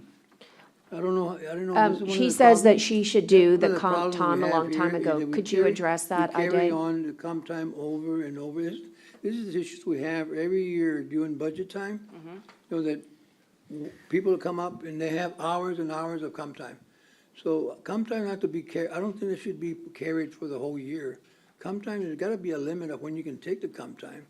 I mean, maybe the department heads are not doing a job of saying, you know what, I'm gonna give you comp time, but you got 30 days to use it or 60 days to use it. You know, I think it's gotta be used. I mean, it's not like a bank, you know, that you're gonna save all this money, then you save your vacation time. So I think it's something we need to really look at today to see what we'll come up with, something where people need to start using their comp time. You know, and some people leave and they lose, I mean, and it's on them, right? But, Do we have a policy that you could refer to rather than this? Wait, I thought we were just discussing supplemental pay for why are we, oh, I'm sorry. requesting to don't pay that out. she's requesting what? She doesn't want to get it paid out. Okay, first of all, we have to talk to Ida on the microphone. Give her a second, please, to get back to the microphone. I mean, again, no backup. Here we are trying to figure this out at the last minute. Go ahead. What's new? The request from Melinda is that she doesn't want to get the comp time pay out. That's her request. Because right now, she's going to do the functions on the exempt employee, and the position is exempt. So when we transfer a person from non-exempt to exempt, the county pays out this comp time or the But why- overtime. But why do we have to transfer from a non-exempt to an exempt? This is just an interim position. Right. We could go back and say, we don't have to have an interim position if that's gonna screw something up. So this is an interim position. This isn't a permanent hire. So why does that take someone if it's just an acting Be acting, or yeah. interim position? And if we need to, then Could let's, you just, because we can't go against the policy, let's just make her not acting director again and not worry about it. I mean, Is this correct where it says comp pay, how much do we owe her? 5,000. 5,000 already? well, if we pay it out, you will pay it out? that's, what they're saying is there's something that says but I can't believe there's not an exception for an interim type situation. I mean, and if there is, then we should have known that before we voted on it, because I wouldn't have voted on it. I would have just said, leave her alone and let her do her thing and let's post the position until we find one, we get one. We don't have to have an acting HR director. We can say she's just. I in think charge. you do need to No, I have an don't think you acting have to HR legally. director. I think, no, you can just say the assistant director, which I guess is Melinda, I don't know what her, I'm sorry, I don't know what her title is, but she's the assistant director, that she just gets to be in charge until we find someone.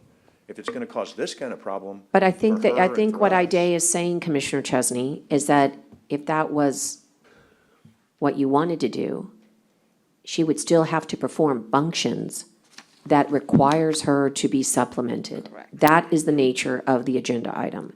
It isn't that your suggestion actually wasn't followed, it was followed to a T. But if the minute that she performs the duties that have to be done daily of a acting HR, then that triggers the supplemental. And But if she's acting, she don't get comp time. Or she has to get her comp time paid out. Let's go ahead and- That's what I don't understand, is it can't, for an interim position, that has to happen? That's what Well, I mean, if that's the And we case, also then have- I then we did that, I consulted with TAC, HR consultant, and that's what the answer. I'm gonna share the email with everybody. you. So then how do we not do what we're supposed to do? If we've made this decision, again, without all the facts, okay, but we're here, we made all decision we didn't know this was gonna happen. We're here, we got it handed to us 5 minutes ago, don't know why this can't be handed to us before, but okay. Once again, we'll deal with whatever's in front of us with no prep time. So then, why would we consider this? I get that she doesn't want it to be paid out. Correct. But if the law is the law, then we don't have a choice, is what you're telling me. Or she can refuse to be the acting director if she wants to. I mean, we don't have a choice here. Ede. If all these things trigger because of our policy, then we can't say, sorry, we can't do this. I know, I thought he was done. I mean, I'm kind of waiting for Ida to answer this. I'm not, these aren't rhetorical questions. I mean, Yeah, it's up to the Commissioner's Court, because the last time we selected to have her as an interim director, so she's gonna be performing the functions or not an exempt position. So the position is what it rules.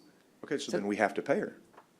Exactly. If Well, she then wants to take what's it. the issue? I mean, she's made a request. She just make the request, and I'm Okay, just so I get addressing it. this with the court. Okay, so. I she's don't made know a- if it's up to the court. It's not a question that I asked, is if it's up to the court to decide if we pay it out or not. That will be a question that I asked. answer that because you haven't given time, then we need to table this till December 14th so that you can have the time to review this. But if you know the answer, then please answer. No, it's sitting here right now, but I think it's a very quick, look through the personnel manual. Agreed. Okay, then someone go look and we can come back to it. And we also have some information. Would you like to offer information? What's her job title now? Interim Human Resources Director, right now. That's what we The made human her. resources journalist. No, That's the but document. Well, before we gave the interim, That's it wasn't an assistant or something like that? No, she doesn't have an assistant under the position that she is currently. No, he's asking what was her title before we gave her this new title? Human resources journalist. Okay, it's on. It's on the paperwork. Yeah. The Are they- document that I provide. So she was a Human Resources Generalist, and we made her Interim Human Resources Director. Okay. So I guess if someone wants to look at it, we can come back, Judge. I don't know. I mean, I don't. Go ahead. I spoke to Mary Esther in the county attorney's office. Thank you. And when before I brought it to Ida, and she said that it should be, I should become exempt at that time that I become the interim. Okay. Because the interim position is an exempt position, Correct. just for that period. And then we have to And I pay was out. requesting not to pay out any comp time because I don't want it to affect the budget. And I can, use that time for vacation and use it throughout the year to get it back down. And I appreciate that. And the question is, can we do that? That's what we're trying to get. We don't know because we didn't know this. I didn't even know this was coming up until 5 minutes ago. So. And I would imagine you know the policy. Right. And so, Typically, whenever a non-exempt employee becomes an exempt employee, the policy is to pay out any comp time Correct. At that point, because as an exempt, you're not going to earn comp time. So we don't have a choice, is what you're telling us. So, I don't know, yeah, but I think it would be up to the court to allow it to be. it sounds like a reasonable and, fair practice. And it should only be for a short period of time. And it should only be for a short period of time. Right. Even 30 days, I don't think. Okay. Thank you for the background and the information. I will make the motion to consider paying this supplemental pay as provided on this personal action request. Okay, but during the supplemental pay, as an exempt employee, you're not allowed to accumulate comp time, right? Right. I'll work however many hours I need to work and not accrue any time. I apologize. How much is the supplement? Because it doesn't say it on the agenda item. No kidding. It just says discuss and consider supplemental pay for interim human resources director, but it doesn't have an amount. Okay.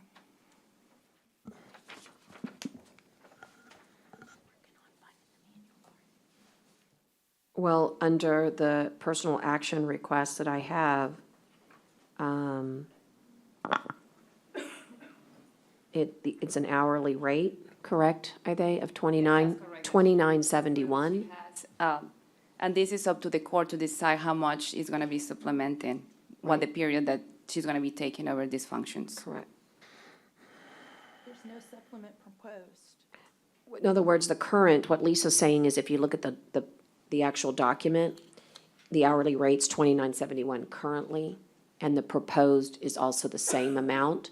So I think what I'm asking you is, So the difference is because she's taking on what is the supplemental, and it's around $44. Could you confirm that, Lisa? How much is for the HR director? oh, I see, and then it'll The just be the difference. delta. That's correct. Okay, that's all we need to say. All right, so let me amend my motion, please. I'll amend it, Lisa, to say the following, that I propose that the supplemental pay be awarded to the interim HR director as the difference between the current hourly rate and the current posted HR director rate.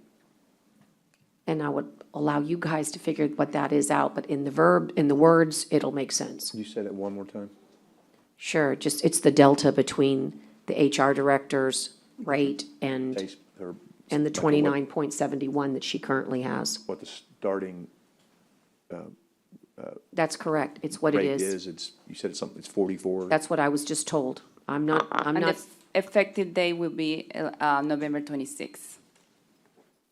Okay, and I'm looking at that, right, okay, so, but, okay, so, but difference Julie, between- so, but what I Yeah, want to we're know gonna is, get the correct hourly rate, Right, because this because- is at level, step 6, Right. right? So that's why we need to bring the right hourly rate to have the right, 'cause difference. Julie's may not be That's what, correct. what the starting current is. That's or whatever. correct. That's Okay, So correct. what you're saying, Judge, is whatever it is that the starting hourly rate is for the HR director, without all the steps and everything else, is what this should be, that's correct. okay? Okay, so no steps included. All right, thank you. Motion is been articulated, clarified. Is there a second? Second. Okay. And all those in favor signify by saying aye. Aye. Aye. Now, this comp time balance is a separate matter, and the comp time balance is 166 hours? Is that right? That's correct. Okay. All right. And I guess someone, And Jenny's we're gonna hold on that, if that's all right, just to go back and look at the policy, but it I would seems say- that that's in keeping with how it works. There is a cost to do business, and when you lose somebody and you try to replace them, and you don't have any idea in the middle, this is what results. so I would say, Judge, that subject to the verification of the county attorney, whatever the policy says, we do. I mean, I don't think we need to come back, we just need to, if the county attorney verifies all these things, then we just have, the motion can just be to do it. I mean, I'm fine with whatever the policy says, that's what it is. And I knew that- Page 27, number 5 describes disposition of compensatory time for employees promoted from a non-exempt to exempt position. And it does say an employee who is promoted to an exempt position from a non-exempt position shall be paid all accrued overtime or comp time on the next payroll following the promotion. It's a shall provision, that sounds pretty clear to me, so I would make that, if you, All right. if you make that motion? Or does I have a question. I'll- But is comp time meant to be stored and build up, till you get ready to retire, or you're ready to go?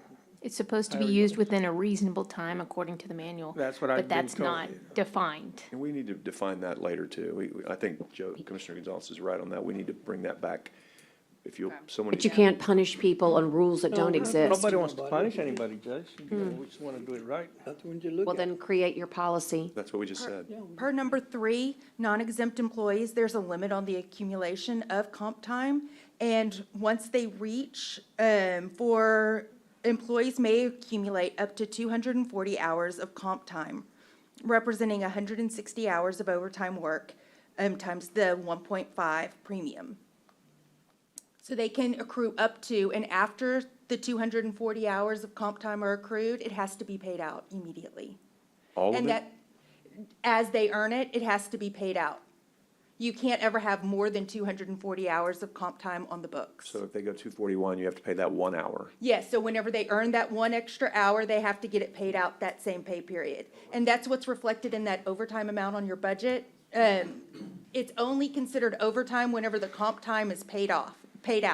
Whenever the comp time is used in replace of sick leave or vacation time, whenever they're using it, it gets paid out as straight time, and so it doesn't hit that overtime budget category. So, but what's Because they're the- using it in place of the vacation or the sick leave. Sorry, so what we don't have in there is reasonable, it has to be used in a reasonable time or There whatever. is no time limit. So we need to- It just says reasonable amount of We time. need we need to go back and tighten that up and figure out what we're gonna do on that, so we can put that, yeah. Now, there is some, if the court determines that the interim time is not a hiring, if it's not a promotion at this time, I think the court would have some discretion. But if that were to be a promotion that was permanent, then this would cover it. Does that make sense? Yeah, but I don't think it's a promotion here. I don't think it's a permanent promotion, is it? It's, no, it's an interim, that's what, but I mean, but that's again, it's like we don't have that defined either. So with the ambiguity, I mean, that's another thing we need to tighten up and put on, you know, because these things happen. We replace people that are in there and make them interim. We did it. I would just suggest that with that ambiguity, that would give you arguable discretion in this area.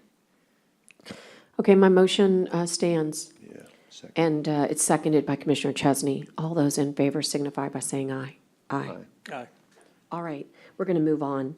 Thank you so much. The next one is the 36-month contract with Reuters for the county attorney's office.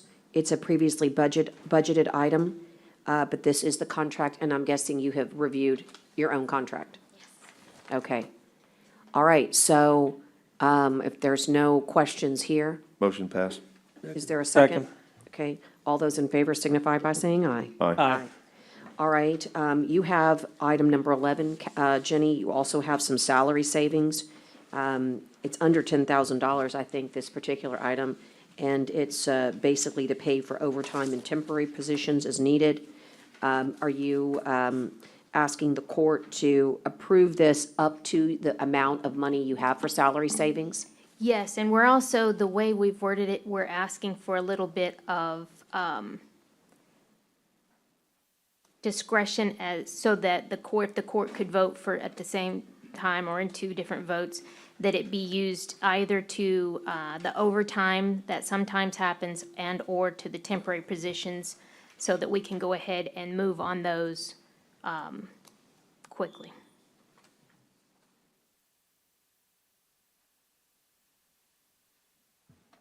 And I don't have backup. There should have been. The bottom line is you're going to get some temps in to help you, and you're going to use salary savings to do it. And really, my question is that I don't see any issue when you, except for that I think it should be such, the motion should be that when salary savings ends, temps end, so you can bring it back to court for a new authorization or new funding, right? Once that salary savings ends, yes, yeah. and there's backup attached to the, I mean, I know what it is because I talked to you about it, because I called you on it, but I just don't have any backup, so okay. maybe I The just. current salary savings is approximately 71 and some change $1,000. Okay, so again, And I think, and this falls under the category of no change to the budget. You're just using money in a Correct. different way. So those reclassifications, I would still like, again, the backup, but I would still like to, I mean, I think that's a concept that that's fine. I mean, if someone wants to come in and no budget increase during a budget year, so, second. just a little bit of discussion. How long do you think it's going to last? The temporary, like how long, how will that take you? Like how much further? Well, Judge, we have an open position for an attorney now. Yeah. And so that is providing a lot of that Yeah, as we speak. And then it's indeterminate until we do hire an attorney. right. But I guess the positive here is that if you took the whole 71,000, you could basically have somebody for the whole year. There's a I limit mean- on the time period that a temporary employee can be, and we certainly would prefer to have full-time employees over any type of temporary situation. We're just trying to do the best that we can in Right. the attorney deficit. The hiring pool is very small. Okay. But you're going to try to commensurate so that your money lasts you, you know? Absolutely. Okay. All right, any other discussion? Okay, all those in favor signify by saying aye. Aye. Okay, discuss and consider the acceptance of an approval of the State Farm's offer of settlement. It's for a total loss on a property damage claim. It's associated with February 22nd incident. Does this have to go to executive session, and is this the companion? I believe so. I think it is. Shall I hold on it, or is there anything?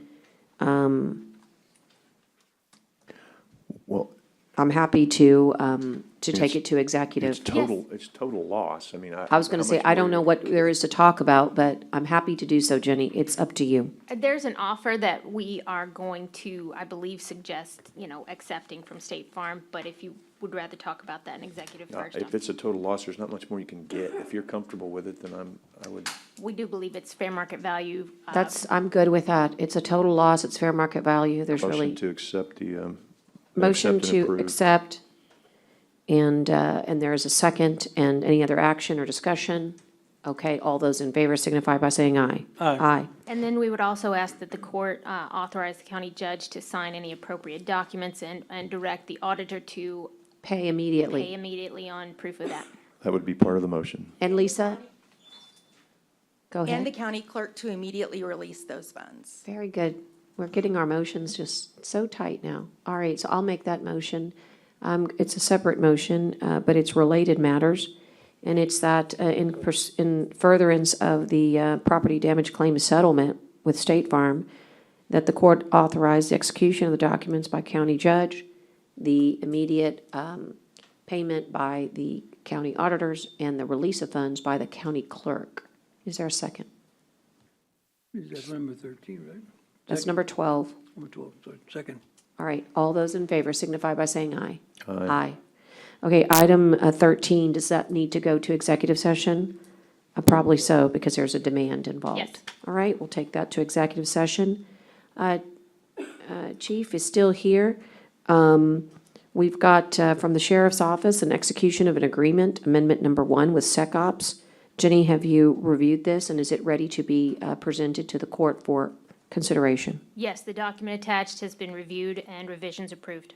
All right, are there any questions here of Chief? Chief, I'm guessing that this is important because this is gonna help alleviate people that you need somewhere else more important? That is correct. Right now, with 82 vacancies on Monday, we just don't have the personnel to staff this checkpoint. And that's scanning all visitors coming in to our main jail facility. Otherwise, we would have correctional personnel there that we just don't have. Occasionally, when we have a light duty person, we can assign them there, but depending on their restrictions, they may not be able to bend or stoop, and so we can't necessarily put them there. And so we don't always have light duty positions to man this position as well. Understood. So moved. There's a motion and a second. Again, you're going to use savings, though, in order to pay for these. Correct. Or what I wouldn't say is savings, right? Yeah. It's more of the dollars already appropriated, Right. maybe. All right, motion and I'll do the second. And all those in favor signify by saying aye. Aye. Aye. All right, and in Public Works, we've got a approval of the supplemental agreement number 1 between Govind and the courthouse roof, it's really between Nueces County and Govind Development LLC for the courthouse roof replacement. And the supplemental agreement number 1 is under C1 in your documents. Judge, Commissioners, good morning. We're recommending the agreement number 1 for Govind. And this is part of the roof replacement. This is going to be part of redesigning a new lightning protection system. Since this is going to be a new roof, might as well just go ahead and do the lightning protection to meet the new standard requirements, code requirements. So we're recommending. Thank you. And your funding source? 2021 COs for county jail re-roof project. And what's, Teresa had given us, what amount of money is in there? It's an additional 21,000, right? Yes, And ma'am. we have the money in there, Teresa, it's like 300,000 or Yes, something? we just talked to Teresa. That's what I Yes, thought. ma'am. Okay, all right, motion and a second? Me? Or no, did you second? Judge, did you want a second? I Whichever, heard it, I thought. Did you, you have the motion on the floor. Just a motion. He does. And then you'll second it? Yes, ma'am. All right. And it would be great to get I'm using this as an opportunity to have the invitation extended to Govind so he can come prepare this court, because you're going to need millions and millions and millions of dollars. And somebody needs to come and tell this court that so they can start thinking about how they were gonna fund that. And, it's kind of a little bit of a creeping in, but it's better to know now. Yes, ma'am. And so now that he's got this supplemental to really work the right design for the right code, I bet he'll get closer and closer to giving an estimate as to what it is that's gonna be needed, at least in the, general range. Yes, ma'am. All right, all those in favor signify by saying aye. Aye. Okay, you also have some rehab, Project County Road 22 and County Road 49, substantial completion Yes, ma'am. certificates. Yes, ma'am. This is just a certificate for substantial completion for the contractor. This is for County Road 22 and 49. There's a no cost to this substantial completion, so we're recommending the All right, certificate. is there a motion? So moved. Is there a second? Okay, all those in favor signify by saying aye. Aye. Yeah, Opposed, Thank say- you. Thank you. All right, thank you. Moving right along here, Michael, you've got a RFQ 3216-22 for architectural services for the Nueces County Medical Examiner's Facility. Can you present, please? Yes, let me pass out the scoring information.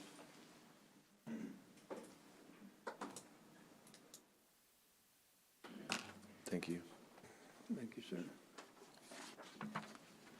Thank you.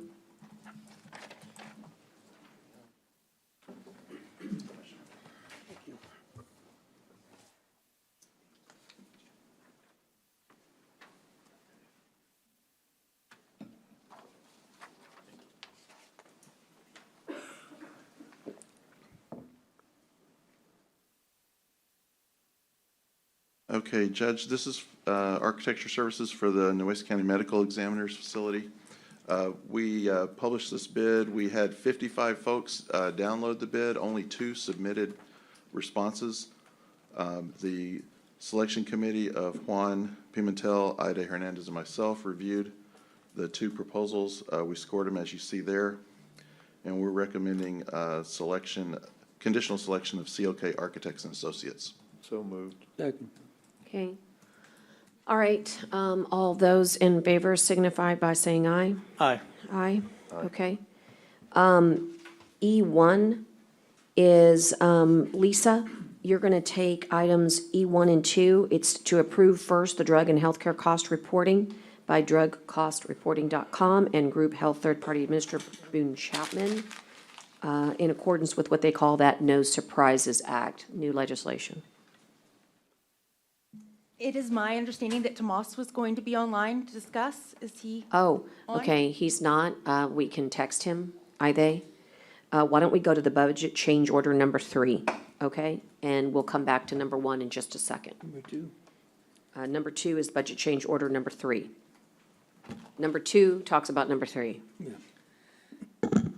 Budget change order number 3 is one request from emergency management to reclassify funds from other services and charges to professional services.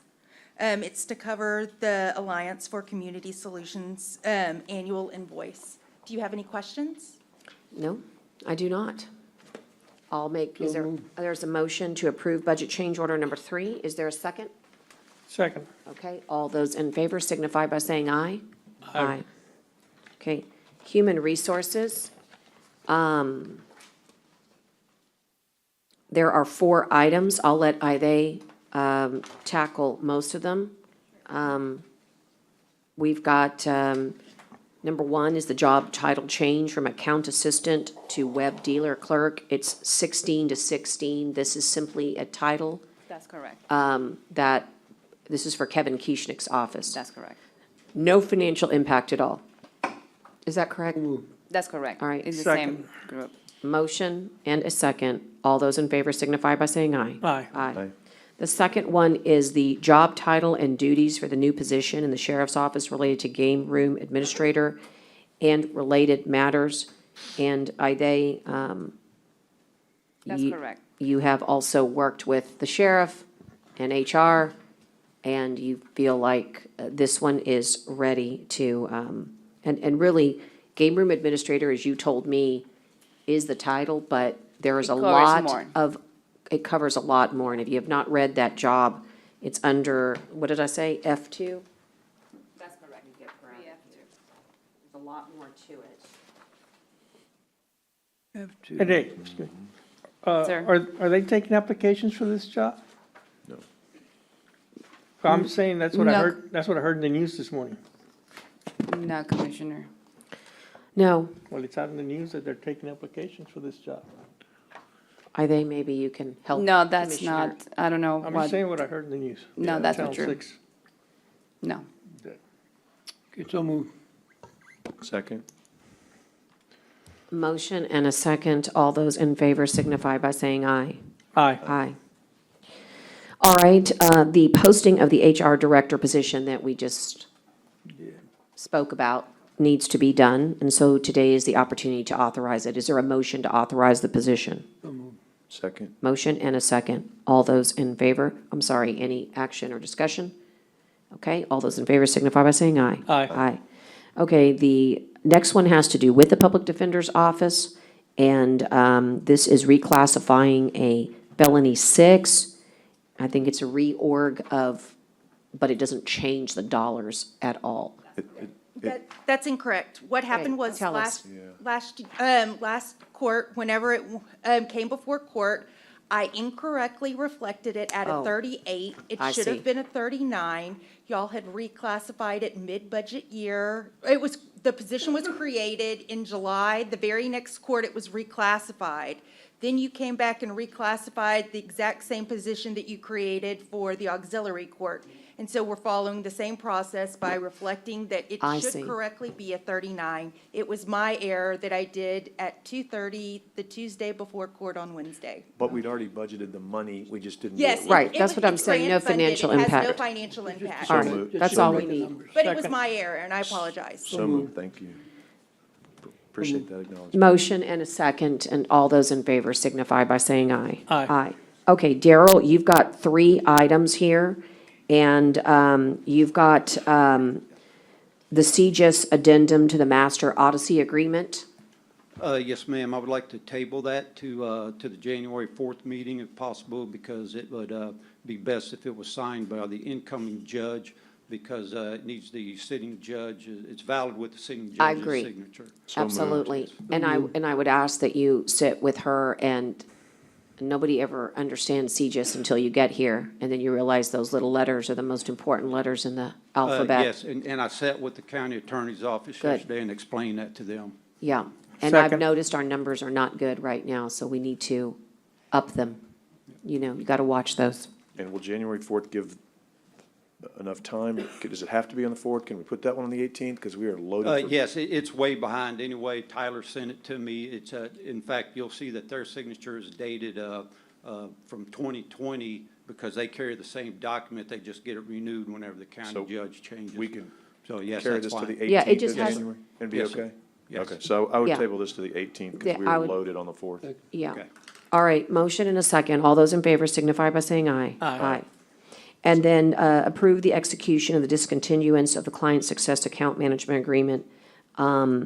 Again, we're not gonna be using this anymore, is that correct? Yes, ma'am. That was an agreement, a little small one, attached to the bottom of the Master Odyssey Agreement. Uh-huh. Master Odyssey Agreement carries all the support that we need. You don't need this extra. We do not need this. It saves $53,560. All right, So moved. Second. Second. motion and a second. All those in favor signify by saying aye. Aye. Aye. Aye.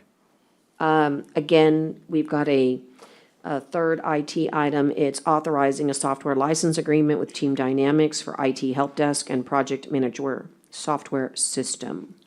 Yes, Connie, can you bring that up too, sir, for some, she's going to bring up information that is included in it, but with the agenda item, but it's very specific to it. But anyway, Team Dynamics is a help desk and project management software both in one that we would like to replace our Ivanti ITIR system with.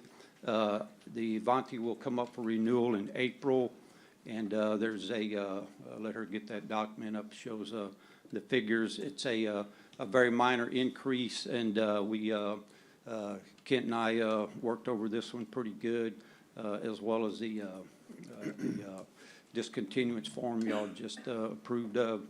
And you can see here that, well, that Kent we looked at it, and it's got a $7,755 increase is all, but that's based on last year's price, the renewal price of Ivanti. So it probably would have went up a little bit, so that's probably even less than that.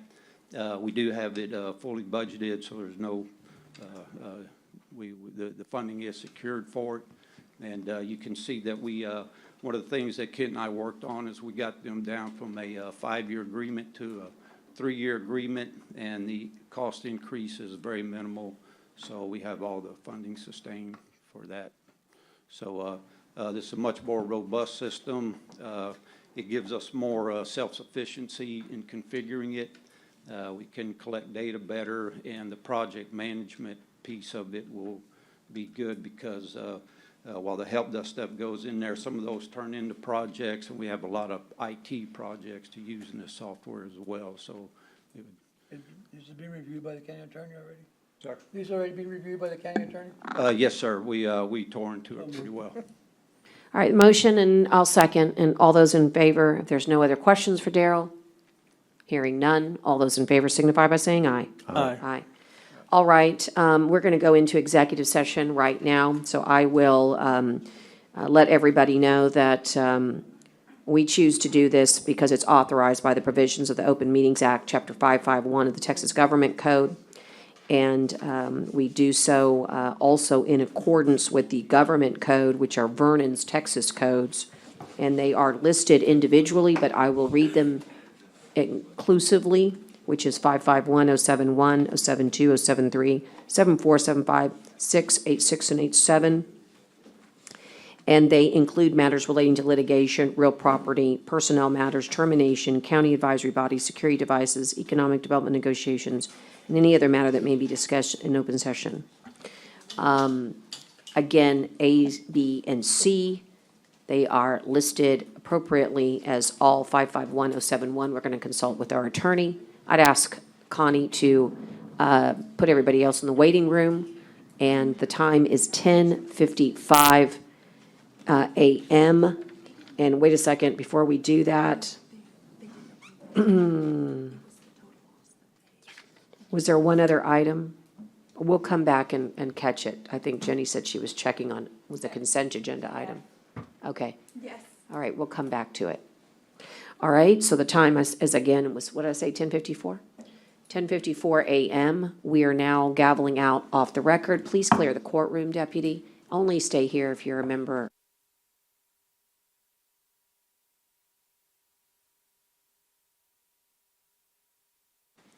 (11:13 a.m.) that we are coming back on the record. We have some items to take up after executive session, and the first is relating to the claim and settlement demand of Audrey Bettis on behalf of her minor child. Is there a motion regarding that demand? Did you go back? I'm sorry, Judge, which one? I'm on executive session, letter A. Is there a motion regarding the demand of Audrey Pettis? Motion to Deny? deny the demand. All right, I'll second that motion. Any other discussion? Hearing none, all those in favor signify by saying aye. Aye. Aye? Aye. Okay, going back to the agenda, some of the items that we needed to address fall under item, on the consent agenda, item F. You'll recall that we pulled the number 4 and number 10 on F at the consent for the lack of a signature, but it's been told to the court, and now we tell to you that those signatures will be obtained by the end of the day. And therefore, is there a motion to approve subject to those signatures? So moved. For being- 4 and 10, F4 and 10. That's correct. Second. Motion and a second, and all those in favor signify by saying aye. Aye. Aye. Okay, now if I'll turn your attention to item 3A6. Anna is here with Kathy. They've called the COG. You asked a question. By the way, this is, I want to remind everybody, this particular purpose was just to ask the court to concur with the distribution that's been presented. But we ask you to present us the information, but we cannot act upon it today because it has not been noticed. Go ahead, Anna. The question was, if these monies were to be allocated, by vote of the COG, would then it be available for a roof usage to work infrastructure projects on our roof? The funds that are going to be reallocated, there is public comment on the way they're distributing this monies. They'll be in December the 14th. This money is still due to Hurricane Harvey disaster. So any use of it would be having to be related to Hurricane Harvey disaster. We did receive the DR monies for the roads for this, 4.6 million, and we did use them. So that is what they were telling us. And Marie Afusa would be there, but I'm not sure if she's still on. Yeah, Mary Afuso's on line, If but. you had any, she's with the COG, if you had any questions. So Mary, if we do appropriate as the COG, the money as you all have laid out in the mod, as long as the roof had damage from Hurricane Harvey, it would be an eligible use, as you understand it, of the funds? Hi, good afternoon, Judge and Commissioners. The way that we've allocated the funding is that we had three choices. We could either allocate the money in one lump sum, we could break it into three, 500, 500, and then the remainder in another allocation, or in $100,000 increments. So the 60,000 that you saw in the one column is a number to help us with ranking. The COG is recommending that the money be allocated to the city of Aransas Pass based on our factors that we used. So to answer your question, yes, it probably could be used, but the way the mod stands right now, the county is not currently eligible. Currently allocating any money to the county unless public comment changes the action. Okay, understood. So you're going to go with the concept of the one lump sum, and that's your recommendation, and that therefore the rankings show Aransas Pass. Is that what you said, Aransas Pass? That's correct. Yeah, Aransas Pass. The data we used, the ranking, Aransas Pass, with the rankings that we used, Aransas Pass came in first. The city of Refugio came in second.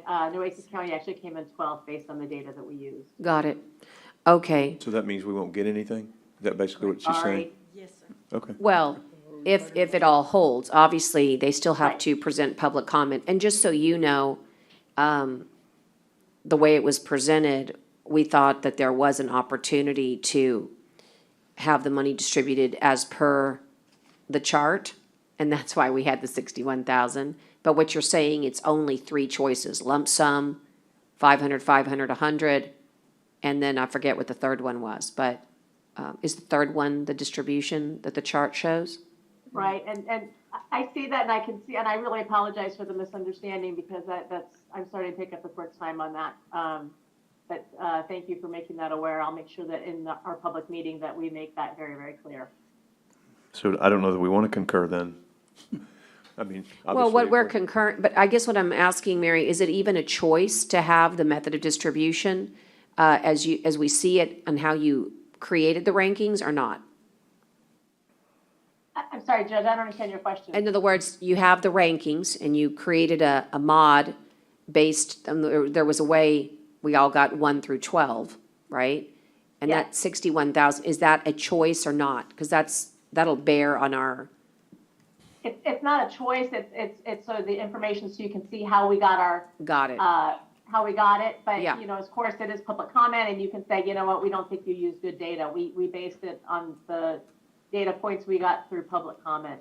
So we would want to withdraw the concurrence because we, Yeah, because it's not accurate that the Well- 61 is even ineligible. We could just We just create a need to- comment that Nueces County either supports.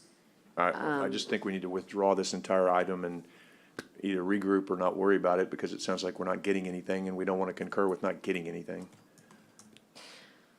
So I mean, Right. I would think we would motion to reconsider this item and withdraw it would be my motion. Agreed. Mary, just one final question. I'll second it. That way we have discussion. The COG's going to vote on it, though, or does the COG get to decide? Do you get to decide since you're soliciting public comment, or are you just going to make that decision internally? we are going to, our public meeting is on the 14th of this month. Right. And it will go before our board in the January board meeting. So of course, our board does have to send it to the, Right, they have to right. codify it. I hear you. So Okay, it's not final. right. So there's, Very much. all right, we're just gonna not do a public comment then, and let the judges speak for themselves and the cities, you know, at the COG meeting in January. Yes. I think that's the best Please course call of me if action. If there's questions for more details on methodology, I would love to discuss it with anybody. Yeah, okay, thank you, Mary, for the clarification. Well, thank you All for right. your support. Yep, okay, all those in favor of the withdrawal of that resolution based upon new facts, please signify by saying aye. Aye. Aye. Okay, post same sign. All right, now moving on to 3A13. No, we did that one already. No, but we need to amend the motion to give the amount. Oh, that's right, the amount. You're absolutely right. That's 12 then, on 12. 3A12, we did make a motion to approve the State Farm's offer of settlement, but we did not place on the record the amount, and so we do so to clarify at this time. Judge, I would make a motion to amend it to include the amount of $18,465.56 for item 12. I'll second. And any other discussion? Okay, hearing none. All those in favor signify by saying aye. Aye. Okay, and then we also have under the auditors, that's E1, Tomas. This is a approval of the drug and healthcare cost reporting. And it's basically in accordance with what they call the No Surprises Act, which took effect this past year. You want to explain it so that we can consider approval? Yes, ma'am. Thank you.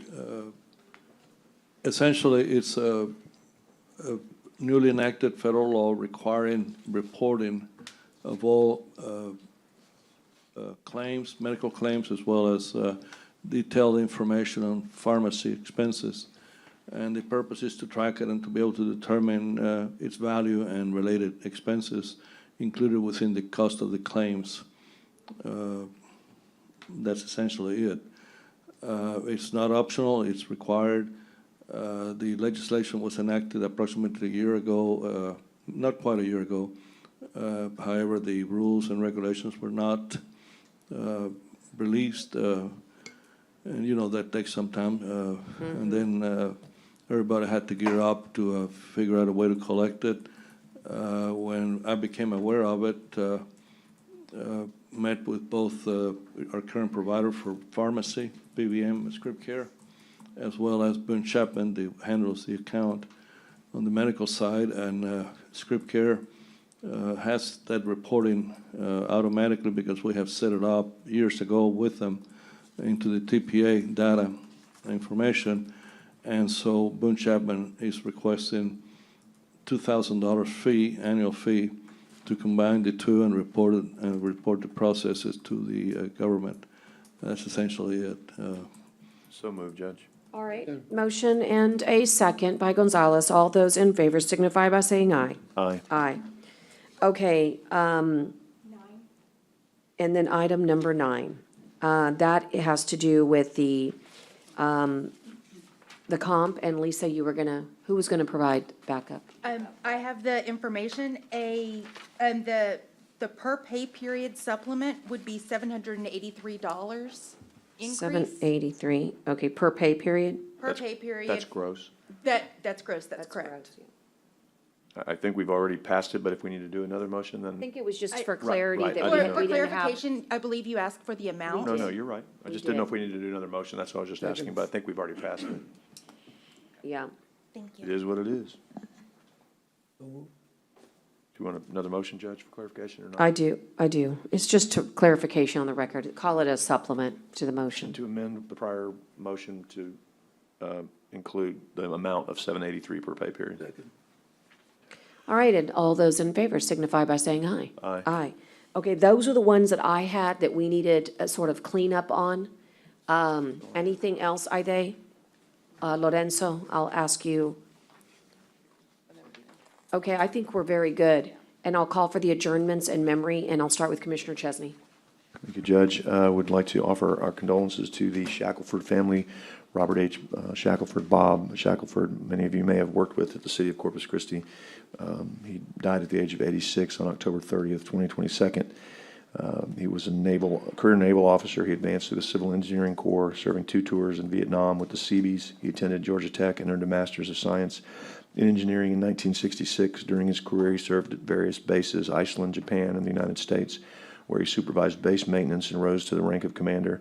His post-military career began in 1979 and included various roles such as construction manager on projects, including the Texas State Aquarium and Spahn Hospital South in Corpus Christi.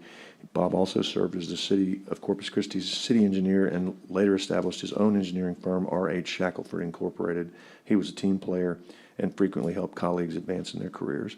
Our condolences to the Shackelford family. Commissioner Gonzalez, you also have one. Right. This lady here, beautiful, beautiful lady. She is my aunt. She is my mother's third oldest sister. And her name is Goldie Bridget Acuna. Passed away on November the 19th, 2022, at the age of 93. Shortly after graduation from high school, Goldie joined the Army when she was 19 years old. She was very proud of her time served in Women's Army Corps, especially that she was assigned to serve in the Pentagon. Goldie met her beloved husband, Oscar, through friends. They were blessed with 9 children. She was a devoted wife and mother. With 9 children at home, Goldie made the drive to Texas A&M University, Kingsville, to complete her master's in education. She put her education to work as a lifelong educator.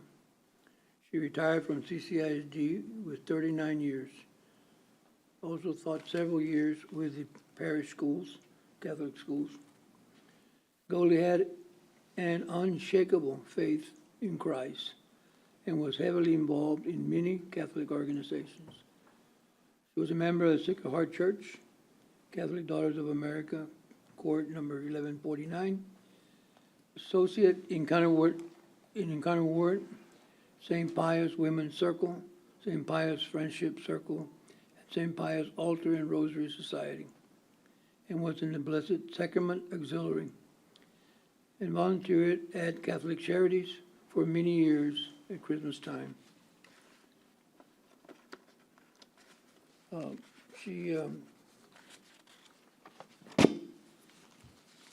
Our family would like to especially thank the staff at Bay Area ICU 2, Spahn Shoreline ICU, and Rehab, clergy and spiritual care at Spahn Shoreline, sisters and associates of Encounter Word, Reverend Jose A. Salazar and Reverend Paul A. Hasse.